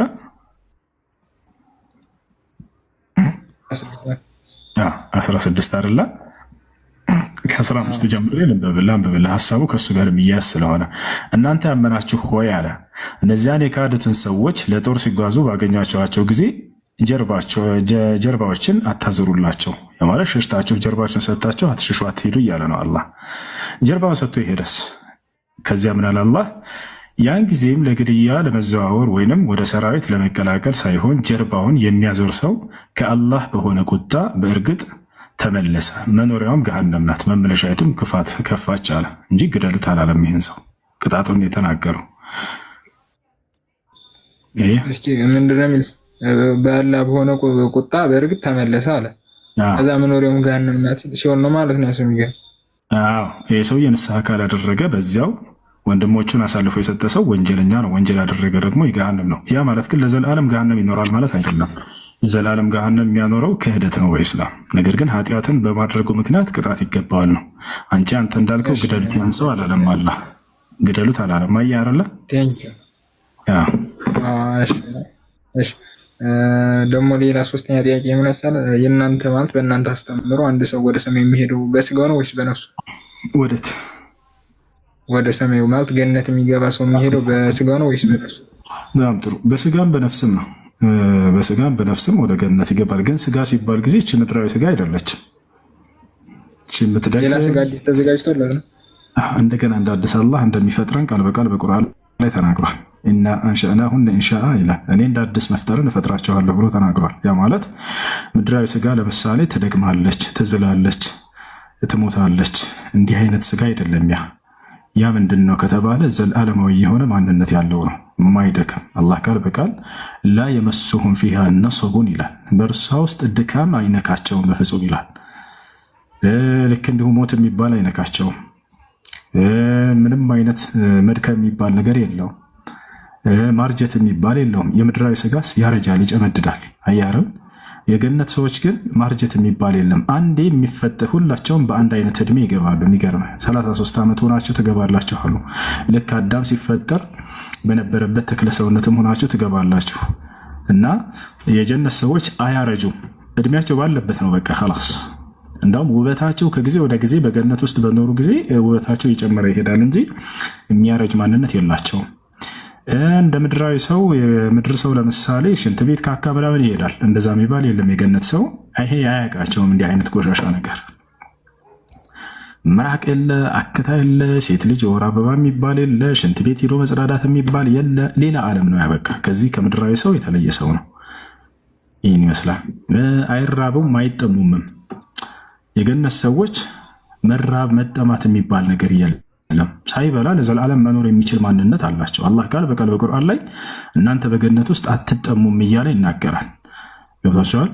ነገር ግን ያንን ሰውየው እንደው በፍላጎቱ በፈቃዱ ደስታን ለማግኘት ያክል ሊበላ ይችላል እንጂ ስለ ራበውና ስለተጠማ አይደለም። የማይጠማ የማይራብ ሰውነት ነው ያለው። ስለዚህ ከምድራዊ ሰውነት ጋር አይገናኝም። ይህን ይመስላል ብሩክ። ኦኬ፣ ስለዚህ ማለት ነው ከዚህ ውጭ ሌላ አዲስ ስጋ ነው ማለት ነው የሚዘጋጅላቸው። እቺ ምድራዊ ስጋ እቺ ደካማ ስጋ አይደለችም። እንዴት መሰለ ብሩክ፣ እቺ ምድራዊ ስጋ ትነሳለች፣ ትንሣኤ ይደረግላታል አይደለ? ትንሣኤ ይደረግና እንደገና አላህ ሱብሓነሁ ወተዓላ እንደ አዲስ መስራትን ይሰራናል። ማለት ወደ ገነት ልክ ልንገባ ስንል የዛኔ ፍርዱ ምናምን ካለቀ ከተጨረሰ በኋላ ከፍርዱ ቀን ከትንሣኤ ቀን በኋላ አላህ ሱብሓነሁ ወተዓላ በገነት በር ላይ ሰልሰቢል የሚባል ወንዝ አለ። ልክ በዚያ ገብታችሁ ታጠቡ ብሎ ያዘናል። የዛኔ ተክለ ሰውነታችን በዛ ሁኔታ ሳለን ይቀየራል። ቁመታችን የማንኛውም ሰው 30 ክንድ ወይም 30 ሜትር ይሆናል ወይም 60 ክንድ። ነቢያችን ሰለላሁ ዐለይሂ ወሰለም ሲናገሩ የድኹሉ አህለል ጀነት ልጀና ዐላ ጡል አቢሂም አደም 60 ዚራዕን አሉ። የገነት ሰዎች ወደ ገነት ሲገቡ ልክ አዳም መጀመሪያ ገነት ተፈጥሮ በገባበት ቁመት ልክ 60 ክንድ ሆነው ይገባሉ አሉ። እያደለ አዳም ገና ገነትን ግባ ሲባል ጊዜ ዛሬ እንደምናያት ተክለ ሰውነት አልነበረውም። 60 ክንድ ነበር፣ በጣም ረጅም ነበር። በዚያ ተክለ ሰውነት ሆነው ይገባሉ። ሁሉም ሰው በዚህ ሆነው ይገባሉ። እድሜያቸው እስከተባለ የ33 ዓመት ወጣቶች ናቸው። ህፃንም አይደሉም፣ ሽማግሌም አይደሉም። ይወጣቸዋል። ነቢያችን ሰለላሁ ዐለይሂ ወሰለም ይህንን ሐዲስ ላይ ተናግረዋል። የድኹሉ አህለል ጀነት ልጀና ወሁም አብናእ 33 አሉ። ይሄ ነው። ይህ እድሜ ማን ነው? በዒሳ እድሜ ብለው ሁላ ተናገሩ። መሲሁ ከዚች ምድር ሲያርግ ወደ ሰማይ የ33 ዓመት ወጣት ልጅ ነበር። በዚያች እድሜ ሆነው ይገባሉ። ቁመታቸው ልክ እንደ አዳም እጅግ በጣም ያማሩና የተዋቡ ናቸው። አንድ የገነት ሰው ከሰማይ ብቅ ቢል እንዳው የውበቱን ገለጻ እየገለጹ ምን ያክል ፊቱ የሚያበራ ምድራዊ ስጋ እንዳልሆነች ከቅድሙ ልጨምርልህ። አንድ የገነት ሰው ከሰማይ ብቅ ቢል በፊቱ ብቻ ይህን ዓለም የማብራት አቅም አለው። ነቢ ሰለላሁ ዐለይሂ ወሰለም ሐዲስ ላይ ሲናገሩ ምን አሉ? ለው አነ ሑረል ዐይን ኢጠለዐት ዐላ አህሊል አርድ ለአضአት ማ በይነ ሰማኢ ወልአርድ አሉ። አንድ የገነት ነዋሪ ከሰማይ ፊቱን ብቅ ቢያደርግ ወደዚች ምድር በሰማይና በምድር መካከል ያለውን በፊቱ ብርሃን ባንጸባረቀው ባበራው ነበር አሉ። ታዲያ ከምድራዊ ስጋ ጋር ምን አገናኛት? ምድራዊ ስጋ ታበራለች? አታበራም። ያ ሌላ ማንነት ነው ያጀማ፣ እንደ ምድራዊ ማንነት አይደለችም። እሺ ይህን ይመስላለች።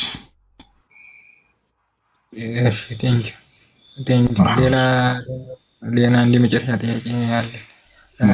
አሁን ለምሳሌ በተለያዩ ክፍሎች ላይ ቁርአን ማለት ለምሳሌ ሱረቱል በቀራ 266 ላይ አላህ አንቀጾች እንዳብራራ ይናገራል።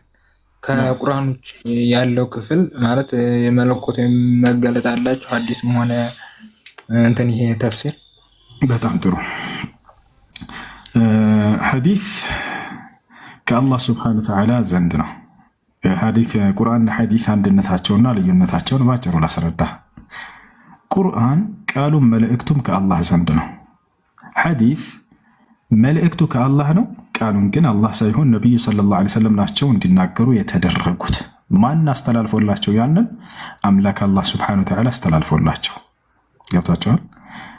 ስለዚህ ሁለቱም ከማን ዘንድ ናቸው? መልእክታቸው አንድነታቸው፣ ሁለቱም መልእክታቸው ከአላህ ዘንድ ነው። ነብዩ ሰለላሁ ዐለይሂ ወሰለም ከራሳቸው አንዳች እንደማይናገሩ ራሱ ቁርአን ነው የተናገረው። ቃል በቃል አላህ በቁርአን ላይ ወማ የንጢቁ ዐኒል ሀዋ ኢን ሁወ ኢላ ወሕዩን ዩሓ፣ ሙሐመድ ከራሱ አንዳችን አይናገርም፣ እርሱ ግን ከእኔ የሚተላለፍለትን ራእይ ብቻ ነው የሚናገረው አለ። ስለዚህ ንግግራቸው ያ ሐዲስ ራሱ ከአላህ ዘንድ የሚመጣ እንጂ ከራሳቸው የፈለሰፈው አይደለም።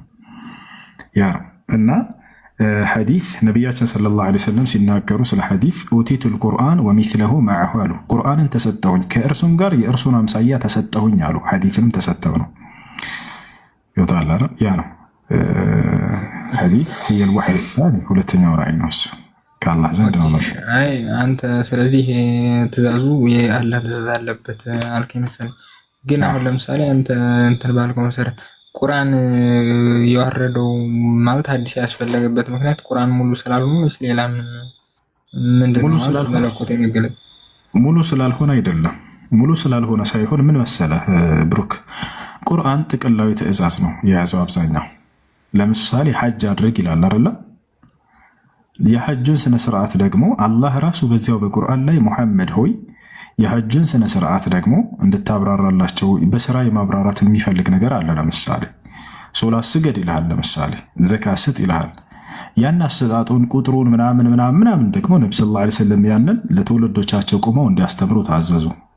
ያው ትእዛዝ ራሱ አምላክ አላህ ሱብሓነሁ ወተዓላ በአንደበታቸው ላይ ያንን አስተላለፈላቸውና በልባቸው ላይ አስተላልፎ እርሳቸው በአንደበታቸው እንዲናገሩ አደረገ። ያ ነው አንድ ነቢይ ቃል ሲመጣለት ጊዜ ያን ቃል ያስተላልፋል አይደለ? ለዚያ ደግሞ ለትውልዶቹ ያንን በተግባር እየሰራ ሊያሳያቸው ይገባል አይደለ? ያንን ነገር አምላክ አላህ ሱብሓነሁ ወተዓላ ነቢያቶችን ያንን ትእዛዝ ያስተላልፋላቸውና ይህን ደግሞ በተግባር በዚህ መልኩ አሳዩ ብሎ ያዛቸዋል። ያ ነው ከዚህ አንጻር እንጂ ቁርአን አላህ ሱብሓነሁ ወተዓላ ሙሉ አድርጎ ነው እንትን ያለው። ግን ያው የቁርአን የተቀበለው ወይንም ያንን መለኮታዊ ራእይ የሚቀበለው ነቢይ በተግባር ሰርቶ እንዲያሳይ ይታዘዛል። ከዚህ አንጻር ነው ያንን ሐዲስ እንለዋለን ተግባራቸውን ነቢያቶቹ የሚሰሩትን። ለዚህ ነው ነብዩ ሰለላሁ ዐለይሂ ወሰለም ሐጅን ስነ ስርዓት በተግባር ሰርተው ካሳያቸው በኋላ ኹዙ ዐኒ መናሲከኩም አሉ። ይህን የሐጅ ስነ ስርዓታችሁን ከእኔ ያዙ እንዳያችሁት ብለው ተናገሩ። አላህ አዘዘ ቁርአን ላይ፣ ነብዩ ሰለላሁ ዐለይሂ ወሰለም በተግባር አሳዩት። ያ ነገር ሱና ወይንም ሐዲስ ይባላል። ያንን ያደራረጉን ስርዓት አላህ ራሱ በሚያዛቸው መንገድ ነው የሚያደርጉት፣ ከራሳቸው አይደለም። እና ይህ ነው ሁለቱም ከአላህ ዘንድ የሆኑ ናቸው፣ ቁርአንም ሐዲስ። ቁርአንም ሐዲስም አልክ። ግን ምን አልክ መሰለህ አንተ ቁርአን ያጠቃለለ ሁሉንም ያጠቃለለ ነው አልክ። ኦኬ ግን አሁን ማለት ሁሉንም ያጠቃለለ ከሆነ ለምሳሌ ሐዲስ ላይ ለምሳሌ ሰሂህ ቡኻሪ 1145 እና ሰሂህ ሙስሊም 758 ቢላይ አላህ በአንድ ሶስተኛ ሌሊት እንደሚወርድ የሚናገሩ ክፍሎች አሉ። እሱ ቁርአን ላይ አልተዘገበም። አሁን ይሄ ቁርአን የተሟላ ያደርገዋል?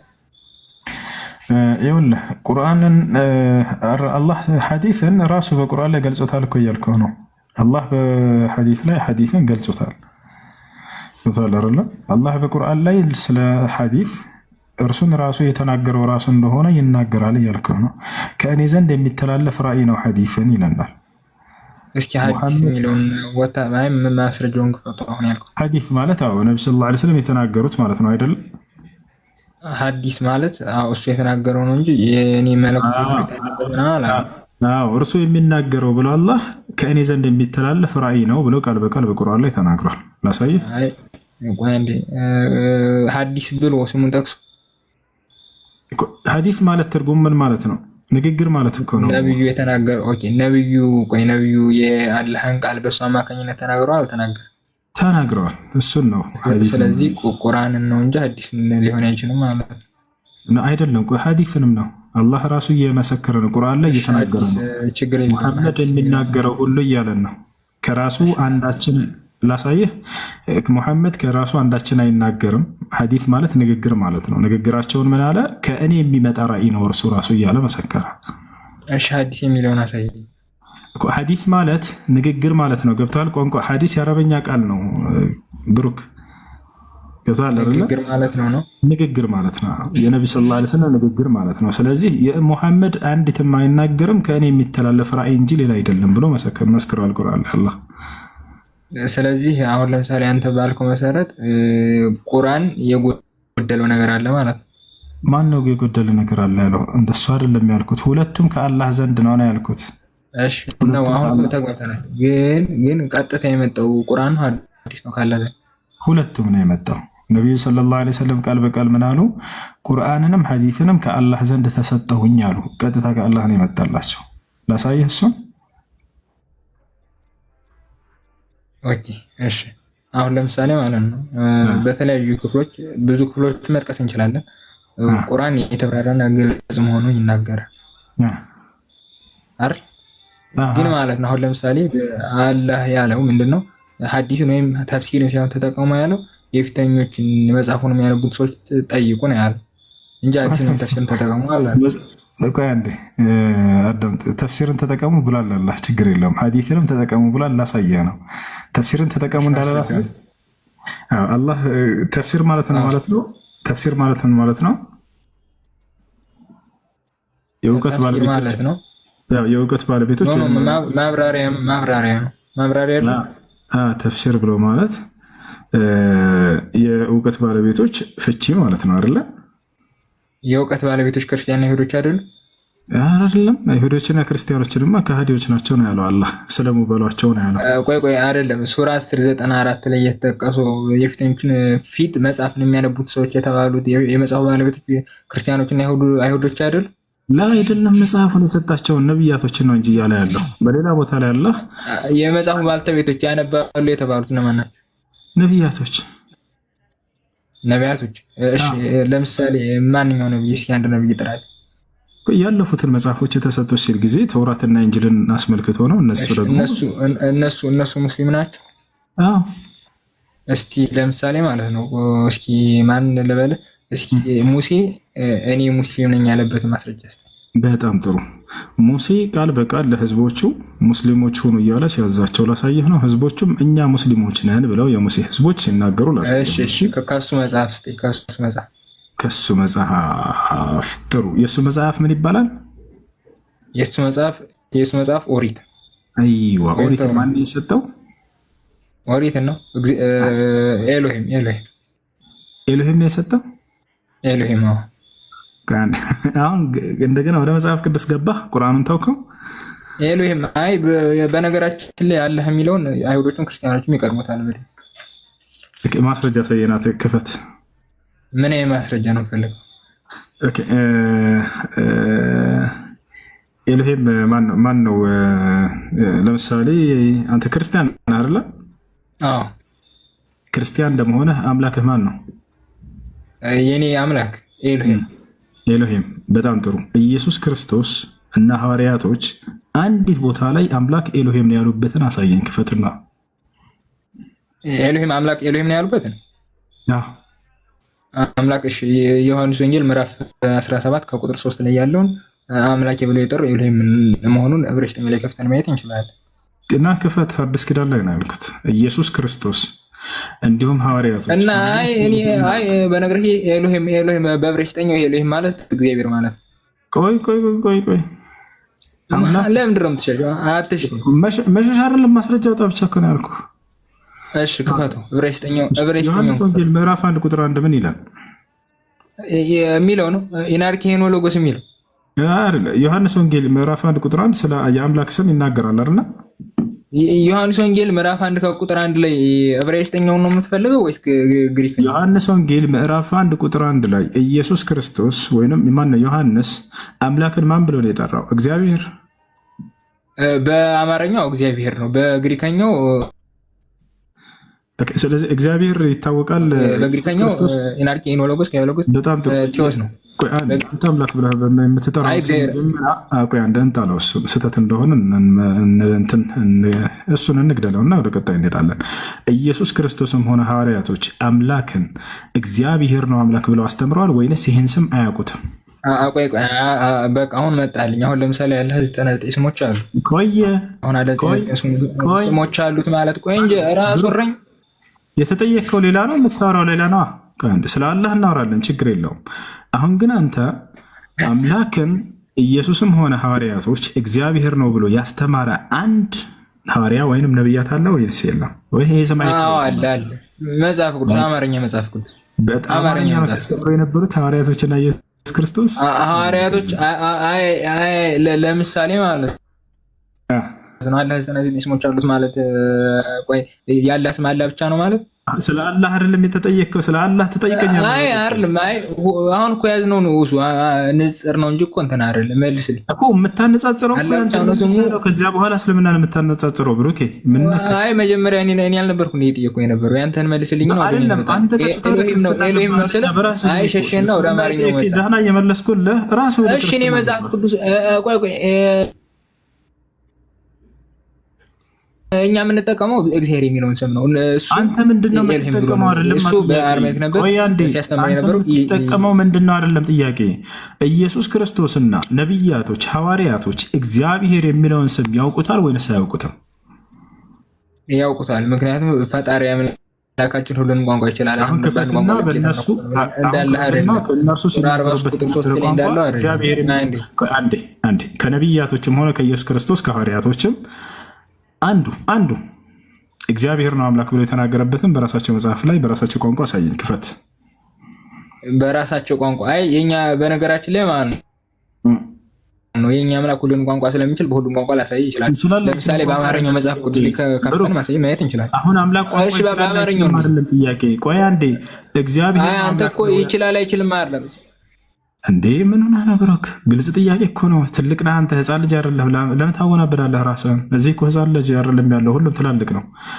ኢየሱስ ክርስቶስ ሲናገርበት የነበረው ቋንቋ ምንድን ነው?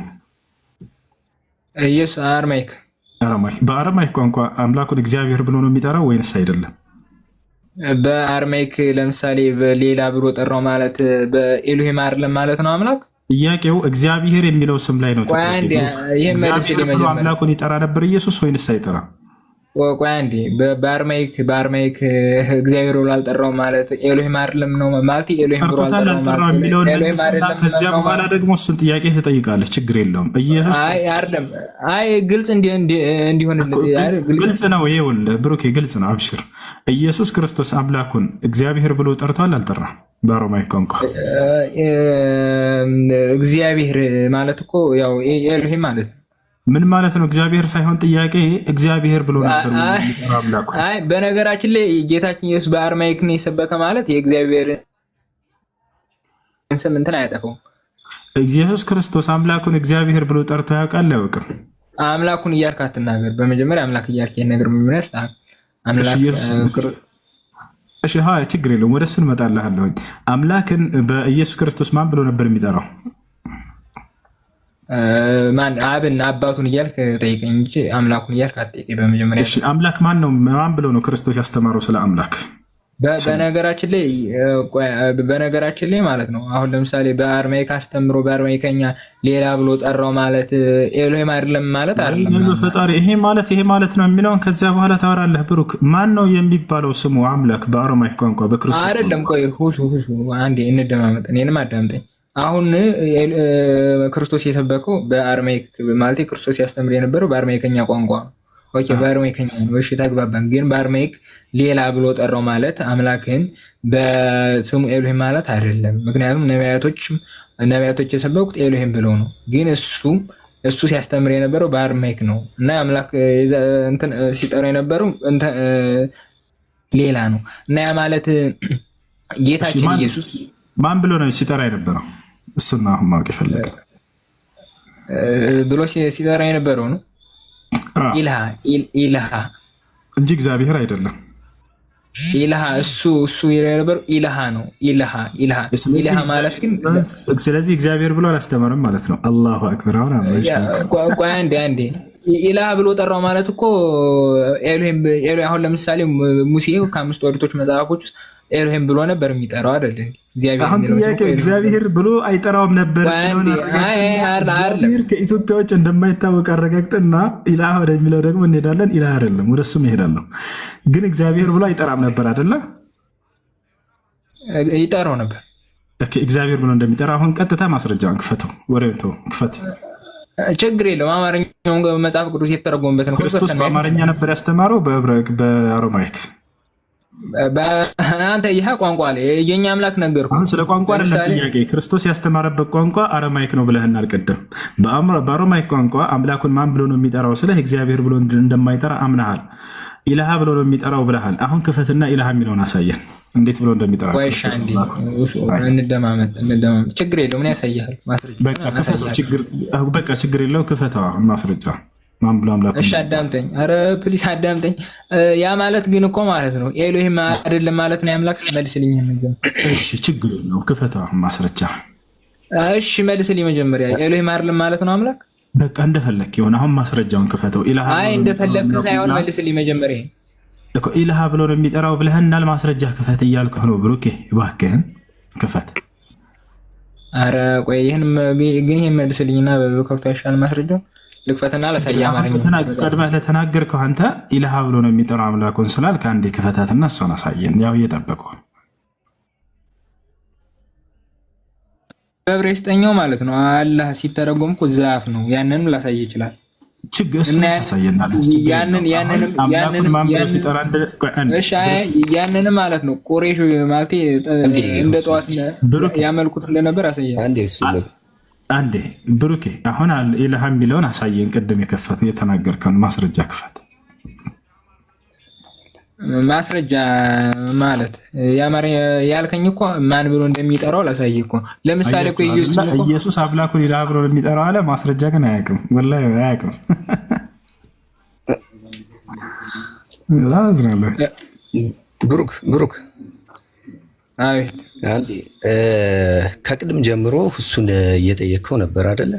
ማስረጃም እያቀረበልህ ነበር አይደለ? አዎ። ስለዚህ አንተም እሱ ማስረጃ በሚጠይቅበት ሰዓት አንተም መመለስ አለብህ፣ ማስረጃ ማሳየት አለብህ። እና ማስረጃውን እኮ እየሰጠሁት ነው። ለምሳሌ አማርኛው መጽሐፍ ምን ይላል መሰለህ? እግዚአብሔር ብሎ እግዚአብሔር ለምሳሌ እኮ የኢየሱስም እኮ በማን ነው በእንግሊዘኛው እኮ ጀሰስ ነው የሚለው አይደል? በእንግሊዘኛው ደግሞ የእግዚአብሔር ስም ጋድ አይደል ብሎ የሚጠራው። ለምሳሌ በምንድን ነው አሳየነ? እሱን እኮ ነው ከፍተህ አሳየነ። አይ እኔ በነገራችን ላይ ፎሎወር ትንሽ ነው መክፈት አልችልም። ፎሎወር ትንሽ ነው መክፈት አልችልም። እሺ እኔ ከፍትልሃለሁ፣ እኛ ከፍትልሃለሁ። በቃ ምን ብዬ ልክዛልህ? ጻፍና ልክፈል። ለትጋ ባይብል ሀብ ላይ ገብተህ ክፈል። ባይብል ሀብ ላይ ገብቼ እሺ፣ ባይብል ሀብ ላይ ልክፈለሽ። እሺ አንዴ ማን ብሎ ነው የሚጠራው ብለኸኛል? ኢላህ አይደለ? ባይብል ሀብ ላይ ልግባ። ግን መጀመሪያ አማርኛውን እንየውስ ወይ ኢላህ ብሎ ነው የሚጠራው ብለኸኛል። ኢላህ ብሎ እንደሚጠራ ባይብል ሀብ ላይ እሺ፣ ያው ባይብል ሀብ ገብቻለሁ። ያ የቱ ጋር ልግባ? ኪንግ ጄምስ ቨርዥን እስቲ እንትን ኤች የሚል ምናምን አለ። እስቲ ከዛ ግባ። ኤች የቱ ጋር ኤች? ሙሉን እኮ እያሳየኝ አይደል? ያ እሺ ሙሉውን ያ ከዛ እንትን ምንድን ነው የሚባል እስኪ ወደ ኤኤም ምናምን ወደሚለው እስኪ አምጣው። እስኪ ወደዛ እስኪ አንተ የትኛው ነው ኤኤም? ኤኤም የሚል ወደ ታች ገባ የለም? የቱ ጋር? ይኸው ከዛ ኤን ኤኤስ ከሚለው አካባቢ ኤ ምናምን የሚል አለ አይደል? እሺ አዎ ኤን ኤኤስ አለች እዚች ጋር ነች። አዎ ከሱ ወደሱ የለም ኤ ምናምን የሚል ኤኤምፒ አለ። አዎ ያው ኤችሲ ምናምን የሚል የለም? ኤችሲኤስ ያው እና ቀጣይ አለ። አዎ ትክክል። ያው እስኪ የትኛው አለች? ኤችኤስ እቺ ነው ያ ተጫንኩት። ኤችሲኤስ የሚለው ነው ያ ተጫንኩት። ያው ኤችሲኤስ ያው ተጭኛለሁ። እስቲ ከዛ ማን የሚለው እስኪ ምዕራፍ መውጡ ኢየሱስ ስታንዳርድ ከዛ እንትን ማውጫ የለም እንዴ? ይሄ ቻፕተር እና ነምበር ማውጫ የትኛው ቻፕተር? ቻፕተር እና ማለት እንትን ይሄ ምዕራፍና ቁጥር ማውጫ የለም? እሺ የትኛው ምዕራፍና ቁጥር ላውጣለህ? ምዕራፍና ቁጥር የሚል የለውም ወይ ነው ያልኩ። ለምሳሌ እንደ ኦሪት እንዳለው አለ። እሺ ያውና እሺ እዚህ ጋር ችግር የለው ላግዝ። ያውና ኦሪት እዚህ ጋር ጀነስ ያው ከዛ ወደ ማን ነው እዛ ጆን ከሚለው ላይ ያወጣልኝ። እሺ ጆን ያውና ጆን የሚል አለ አይደል? ያውና ይሄ ነው ምዕራፍ 1 ከቁጥር 1 ቅድም እሺ ያው አወጣኝ። እሺ ያልሆነው እሺ ወደ እንትን ልቀይራ አይታይም? ሉቃስ ምናምን ከሚለው አራተኛ ያው አራተኛ ጆን አንድ ከዛ ዳርብኝ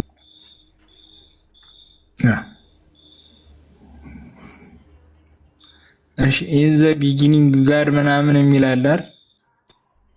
ያለ አረበኛ ነበር በፊት የነበረው እዛ ግሪክ ሜክሲካን ምናምን ያው እሺ ያው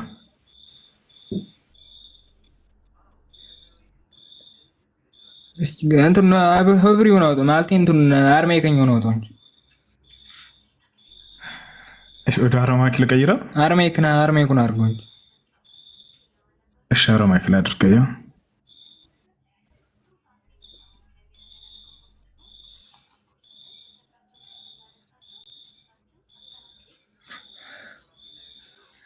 እኮ ነበር በብሩ አንተ በብላም ነበር ያን አረማይክ ያደረኩት ያ አንብባ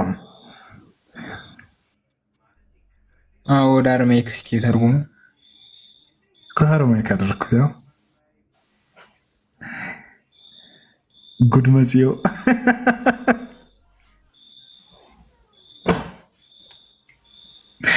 አንብባ ጀብሩክ ብሩኬ ምን አለ እንዲህ አይነት ነገር ውስጥ ባትገባ። የመጀመሪያውኑ እስልምና ላይ ያለህን ጥያቄ ብቻ ብትጠይቅ በራስህ ጊዜ ወደ ክርስትና አስገባህ። እኛው የማትወጣበት ነገር ውስጥ ገባ ማለት ኔትወርክ ነው መሰለኝ እኔ አይታየኝም። ኧረ ይታያል ብሩክ።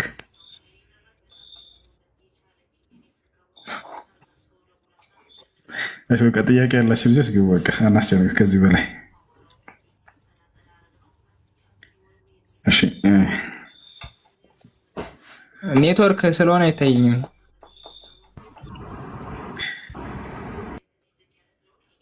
እሺ ጥያቄ አለ ቀጥል።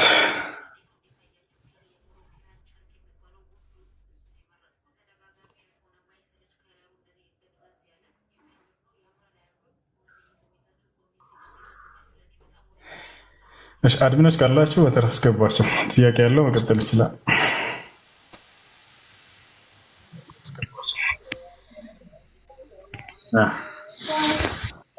وعليكم السلام ورحمة الله. السلام عليكم.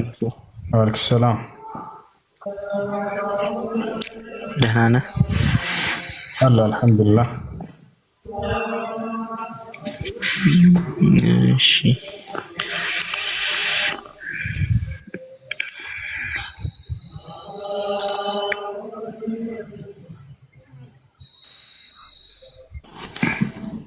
እሺ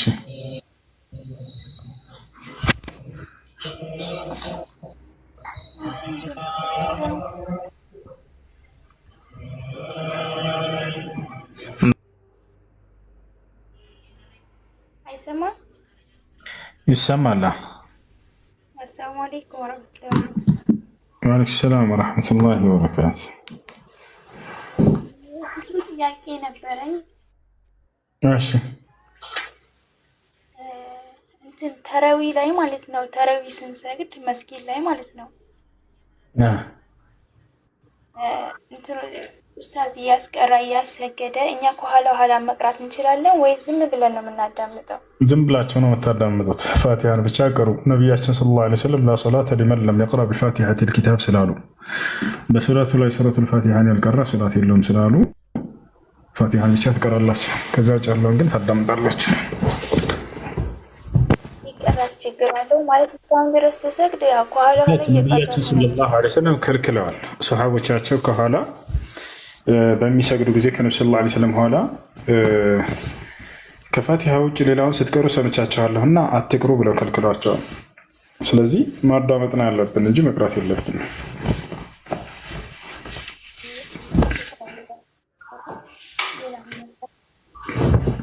እሺ ይሰማል?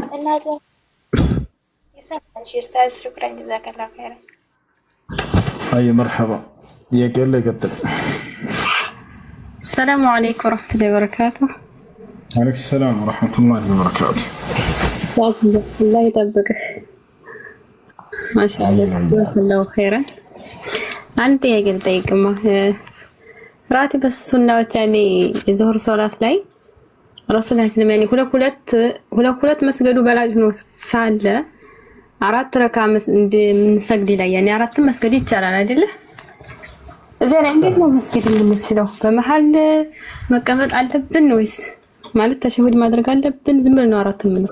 ሱና ሶላት ከሆነ ሁለት ነው የምትሰግዱት። ሁለት ለየብቻ ነው የምትሰግዱት? አራት በአንድ ጊዜ መስገድ የሚቻለውስ እንዴት ነው? አይቻልም። በአንዳንድ ዑለሞች ይቻላል ብለው፣ ነገር ግን ነቢያችን ሰለላሁ ዐለይሂ ወሰለም ሁለት እያደረጉ ነው ሲሰግድ ነበር። ኦኬ ጀዛከላሁ ኸይር። አስር ሶላት ላይ ምሳሌ ተመሳሳይ እንዳይሆንብን ማለት ነው። ሩኩ ላይ ቁጭ እንላለን ወይስ አንልም? ያኔ ምንድነው ሩኩ ላይ እንዴት ሶሪ መሀከል ላይ እንዴት ስንቀመጥ ተሸሁድ ላይ ማለት ነው መቀመጥ አለብን ወይስ ደግሞ አራቱንም በአንድ ጊዜ ነው አከታትለን የምንሰግደው? የአስር ሶላት ነው ወይስ ሱና? የአስር ሱና ሁለት ለየብቻ ነው እሱን የምትሰግዱት። ነብዩ ሰለላሁ ዐለይሂ ወሰለም ረሒመሁላህ እምራአን ሰለ 40 ቀብለ العصر ብለዋል። ከአስር በፊት 4 ረክዓ ሱና ሶላት ለሰገደ ሰው አላህ ይዘንለት ብለዋል። ስለዚህ ሁለት ለየብቻ አራት ትሰግዳላችሁ ከአስር በፊት። ከአስር በኋላ ሱና ሶላት የለም። نهى رسول الله صلى الله عليه وسلم الصلاة بعد العصر حتى تغرب الشمس إلى الحديث لا يلا بارك ثاني على صلى الله عليه وسلم كعصر وعلى سنة صلاة المسجد كالكلام صحيح اسكت الكدرس لزاج الله ايش جزاك الله خير لا يطبق. السلام وياكم. رسول السلام عليكم. وعليكم السلام ورحمة الله. እንዴት ነህ? አልহামዱሊላህ ዛሬ አጋጠምከኝ። مرحبا. አማን ነው? الحمد لله. በርታልን ጀግናችን الله يطبقه. امين. اسال الله. اوكي ጥያቄ አለኝ። እሺ ጥያቄ አንድ ሰው ማለት ነው። አንድ ሰው ብቻ አንድ ሰው ብቻ ነው። ክስተቱን ነው ሌሊት ሱብሂን ሰግዶ ከሰገደ በኋላ በአጋጣሚ እንቅልፍ ይወስደውና ቢጀንብ ምንድነው የሚያደርገው? ጾሙ ይፈርሳል ወይስ እንዴት ነው? በህልሙ ማታኝ አይፈርስም። ጾሙ አይፈርስም። በህልሙ የዘር ፈሳሽ አይሰው ጾሙ አይበላሽም። ያለ ፈቃዱ ስለሆነ ያ ነገር ይወጣል። ኦኬ ከፋራ አለው እና ምንም ከፋራም ቅጣት የለበትም። ጾሙ አይበላሽም። በህልሙ የዘር ፈሳሽ ቢወጣ በጾም ጊዜ ነው አይደለ?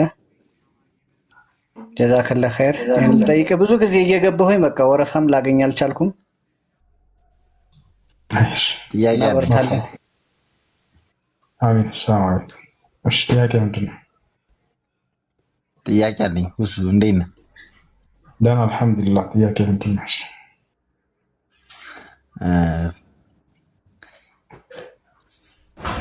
ፈጣሪ አይወለድም፣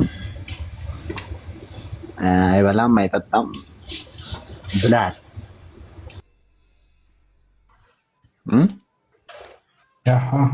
ፈጣሪ ሁሉን ነገር ማድረግ አይችልም እንዴ? አሁን ያነሳው ነገር ስለ ባህሪው ነው። ሁለተኛ የጠየቀው ደግሞ ስለ ስራው ነው። ሁሉን ማድረግ ይችላል ወይ? አዎ ሁሉን ማድረግ ይችላል። ማስረጃ ኢነላህ ዐላ ኩሊ ሸይኢን ቀዲር፣ አላህ ሁሉን ነገር በማድረግ ላይ ቻይ ነው። ግን መጀመሪያ ያነሳሃቸው ስለ መሆን ነው። የራሱን መለኮታዊ ባህሪ ወደ ፍጡር ባህሪ ይቀይራል ወይ ነው። ይሄ ነው። ገብተዋል? ያስኬድም እሱ። ለማንኛውም ወደ ጥያቄ ሄድ። አይ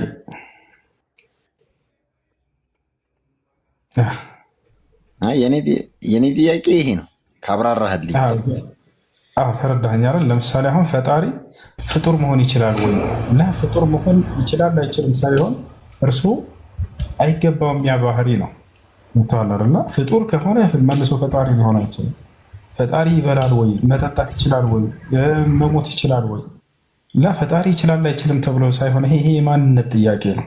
ይወታል አይደል? አላህ Subhanahu Wa Ta'ala ልጅ እንደሌለው ሲናገር ጊዜ ወማ ينبغي ብሎ ገለጸው። للرحمن أن يتخذ ولدا ለእኔ ለአምላካችሁ አላህ ልጅ ሊይዝ አይገባኝም ማለት ገብቷል አይደል? ስለዚህ አላህ ሁሉን ሱራ መርየም ላይ የማርያም ምዕራፍ መጨረሻው ገጽ ላይ ክርስቶስ ልጅ እንዳልሆነ ከገለጸ በኋላ እኔ ልጅ በመያዝ ብፈልግ ኖሮ ከእናንተ ሳልነግራችሁ በፊት ቀድሜ ይዝ ነበር አለ። ግን ለእኔ አምላክ ነኝና ለእኔ ልጅን መያዝ አይገባኝም እያለ ይናገራል። ይችላል አይችልም ተብሎ የሚጠይቀው በድርጊቶቹ ነው፣ በስራዎቹ ነው። ይሄ ግን ስለ ማንነት ነው እየጠየቅን ያለ ነው። አምላክ አለመሆን ይችላል ወይ ተብሎ ይጠይቃል? ላ አይጠይቅም። ባህሪ አይደለም፣ አይገባውም። ስለማይገባ ነው። እሺ ግን ስለ ችሎታ ከሆነ ስለ ድርጊቶች ነው እየጠየቅን ያለ ነው። ገብቶሃል አይደል? ስለ ድርጊት ከሆነ አላህ በርካታ ቦታ ላይ ሁሉን ነገር ማድረግ ቻይ ነኝ እያለ ይናገራል። አላህ ሱብሓነሁ ወተዓላ ሁሉን ነገር ችሎ ደግሞ አሳይቶናል። ሰውንም ፈጥሮ መላእክንም ፈጥሮ መብላት የምንችል ፍጡር አድርጎ ፈጥሮናል። እንዳንበላ አድርጎ መፍጠር ይችላል ከፈለገ። ለምሳሌ መላእክቶችን አይበሉም አይጠጡም፣ በእስልምና አስተምሮ ዝም ብለው እንዲኖሩ አድርጓቸዋል። ህያው አድርጎ አላህ ሱብሓነሁ ወተዓላ ሰውን እንዲሞት አድርጎታል። መላእክቶችን ደግሞ እስከሆነ ጊዜ ገደብ ድረስ እንዳይሞቱ አድርጓቸዋል። ቻይና ሁሉን ለማድረግ ያለ አባት ያለ እናት መፍጠር ችሏል። አያርላ ከእናት ብቻ መፍጠር ችሏል። ከአባት ብቻ መፍጠር ችሏል። ከእናትና ከአባትም ከሁሉም አይነት ፈጥሮ አሳይተውናል። አንድ ሳይቀረው ሁሉንም ማለት ነው። ለምሳሌ የመጀመሪያው ሰው አዳምን ብትወስዱ ያለ አባት ያለ እናት ዝም ብሎ ከአፈር ሰራው። ሔዋንን ደግሞ ብትወስዱ ከአዳም ግራ ጎን ከአጥንቷ ነሳና ሰራት፣ እርሷ ነው። ተመልከቱ። መሲሁን ብትወስዱ ያለ አባት ከእናት ብቻ ዝም ብሎ ሰራ። እኛን ደግሞ ሌሎቻችንን ከእናትና ከአባት በአራቱም ክርስክሮስ አድርጎ ፈጥሮ አሳይቶናል። ያለ አባትም ያለ እናትም ከእናትና ከአባትም ያለ እናት ከአባት ብቻ ከአባት ያለ እናት በቃ እንዲህ አድርጎ ሁሉን ማድረግ የሚችል አምላክ ነው። ስለ ራሱ ማንነት ስንጠይቅ ግን አምላክ ነውና የፍጡር ማንነት ሊይዝ አይገባውምና ይታላልና። እሺ ሌላ ጥያቄ አለ? ሌላ ጥያቄ የለኝም። አይ እሺ ጥያቄ አለ? ቀጥል። ሰላም አለይኩም። ወአለይኩም ሰላም። ሰላም ነው። አልሐምዱሊላህ። ሶስት ጥያቄ ነበረኝ። አንደኛው ጥያቄ አሁን እኛ ሙስሊሞች እስከ 7 ማግባት ይቻላል እና እሱ የሆነበትን በእኛ በሙስሊሞች እስከ 7 ማግባት ይቻላል አይደለ? አይቻልም። አይቻልም። እስከ 7 ሰሞኑን አይቻልም። የክርስቲያን ልጆች ብዙ ጊዜ እኔ ሙስሊም ባልሆንበት ምክንያት እንኳን እንደሚት አድርግ ዘለቀ ቪዲዮ ሰርታ ተጫዋታል። አንዷ ሙስሊም ማልሆንበት ምክንያት አንደኛው 7ኛ ሚስት ላለመሆን ብዬ ነው። ምክንያቱም በእስልምና 7 ሚስት ማግባት ይፈቀዳልና ብላለች። እኔ እሷን አይደለም መወቅሳት፣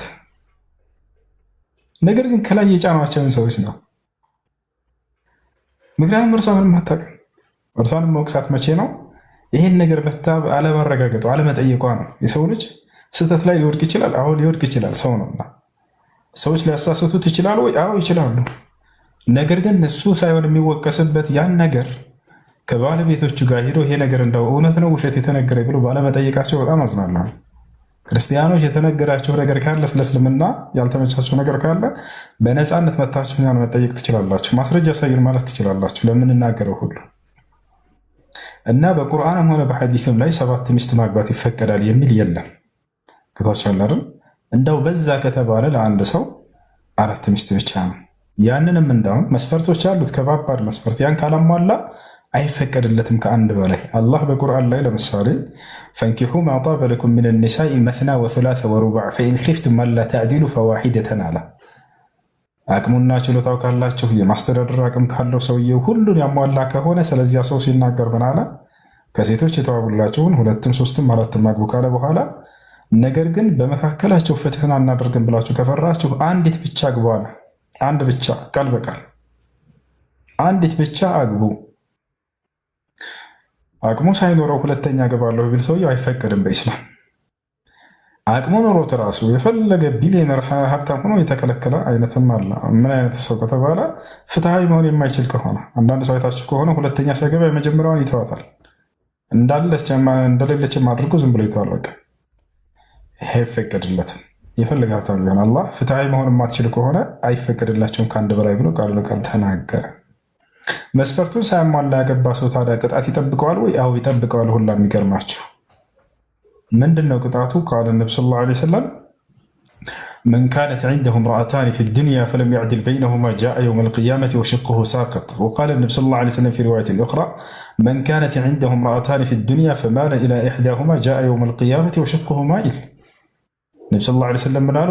በምድራዊ ህይወቱ ሲኖር ሳለ 2 ሚስት ኑሮት አንድ ሰው በመካከላቸው ፍትህን ያላደረገ ከሆነ ነገ የትንሣኤ ቀን አንድ ጎኑ ተገንጥሎ በአንድ ጎኑ ብቻ ተንጠልጥሎ ይመጣል አሉ። በጣም ከባድ ቅጣት ነው። ገና ከቀብር ሲነሳ የሚሰጥ ቅጣት ነው። ይህን ይመስላል። እሺ አህመድ እና 7 ሚስት አግቡ የሚል የለም በቁርአን ሆነ በሐዲስም ላይ ይሄ ስህተት ነው። እሺ ከዛ እስከ 4 የተፈቀደበት ምክንያት ምንም አስመለከተ? አሻዳለሽ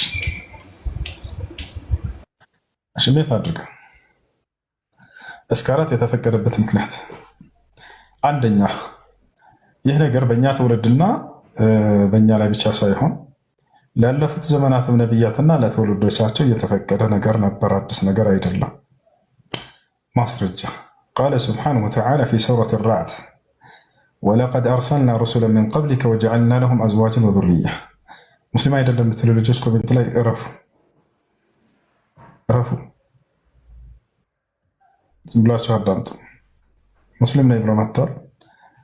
የውስጡን አላህ ስብሐነ ወተዓላ ይወቅ። የጠየቀውን ጥያቄ መመለስ ብቻ ነው ያለብን። እሺ ላ ትከፍሩ ናስ በዛን በጥርጣሬ ሰዎችን አታክፍሩ። ሙስሊም አይደለም አትበሉ።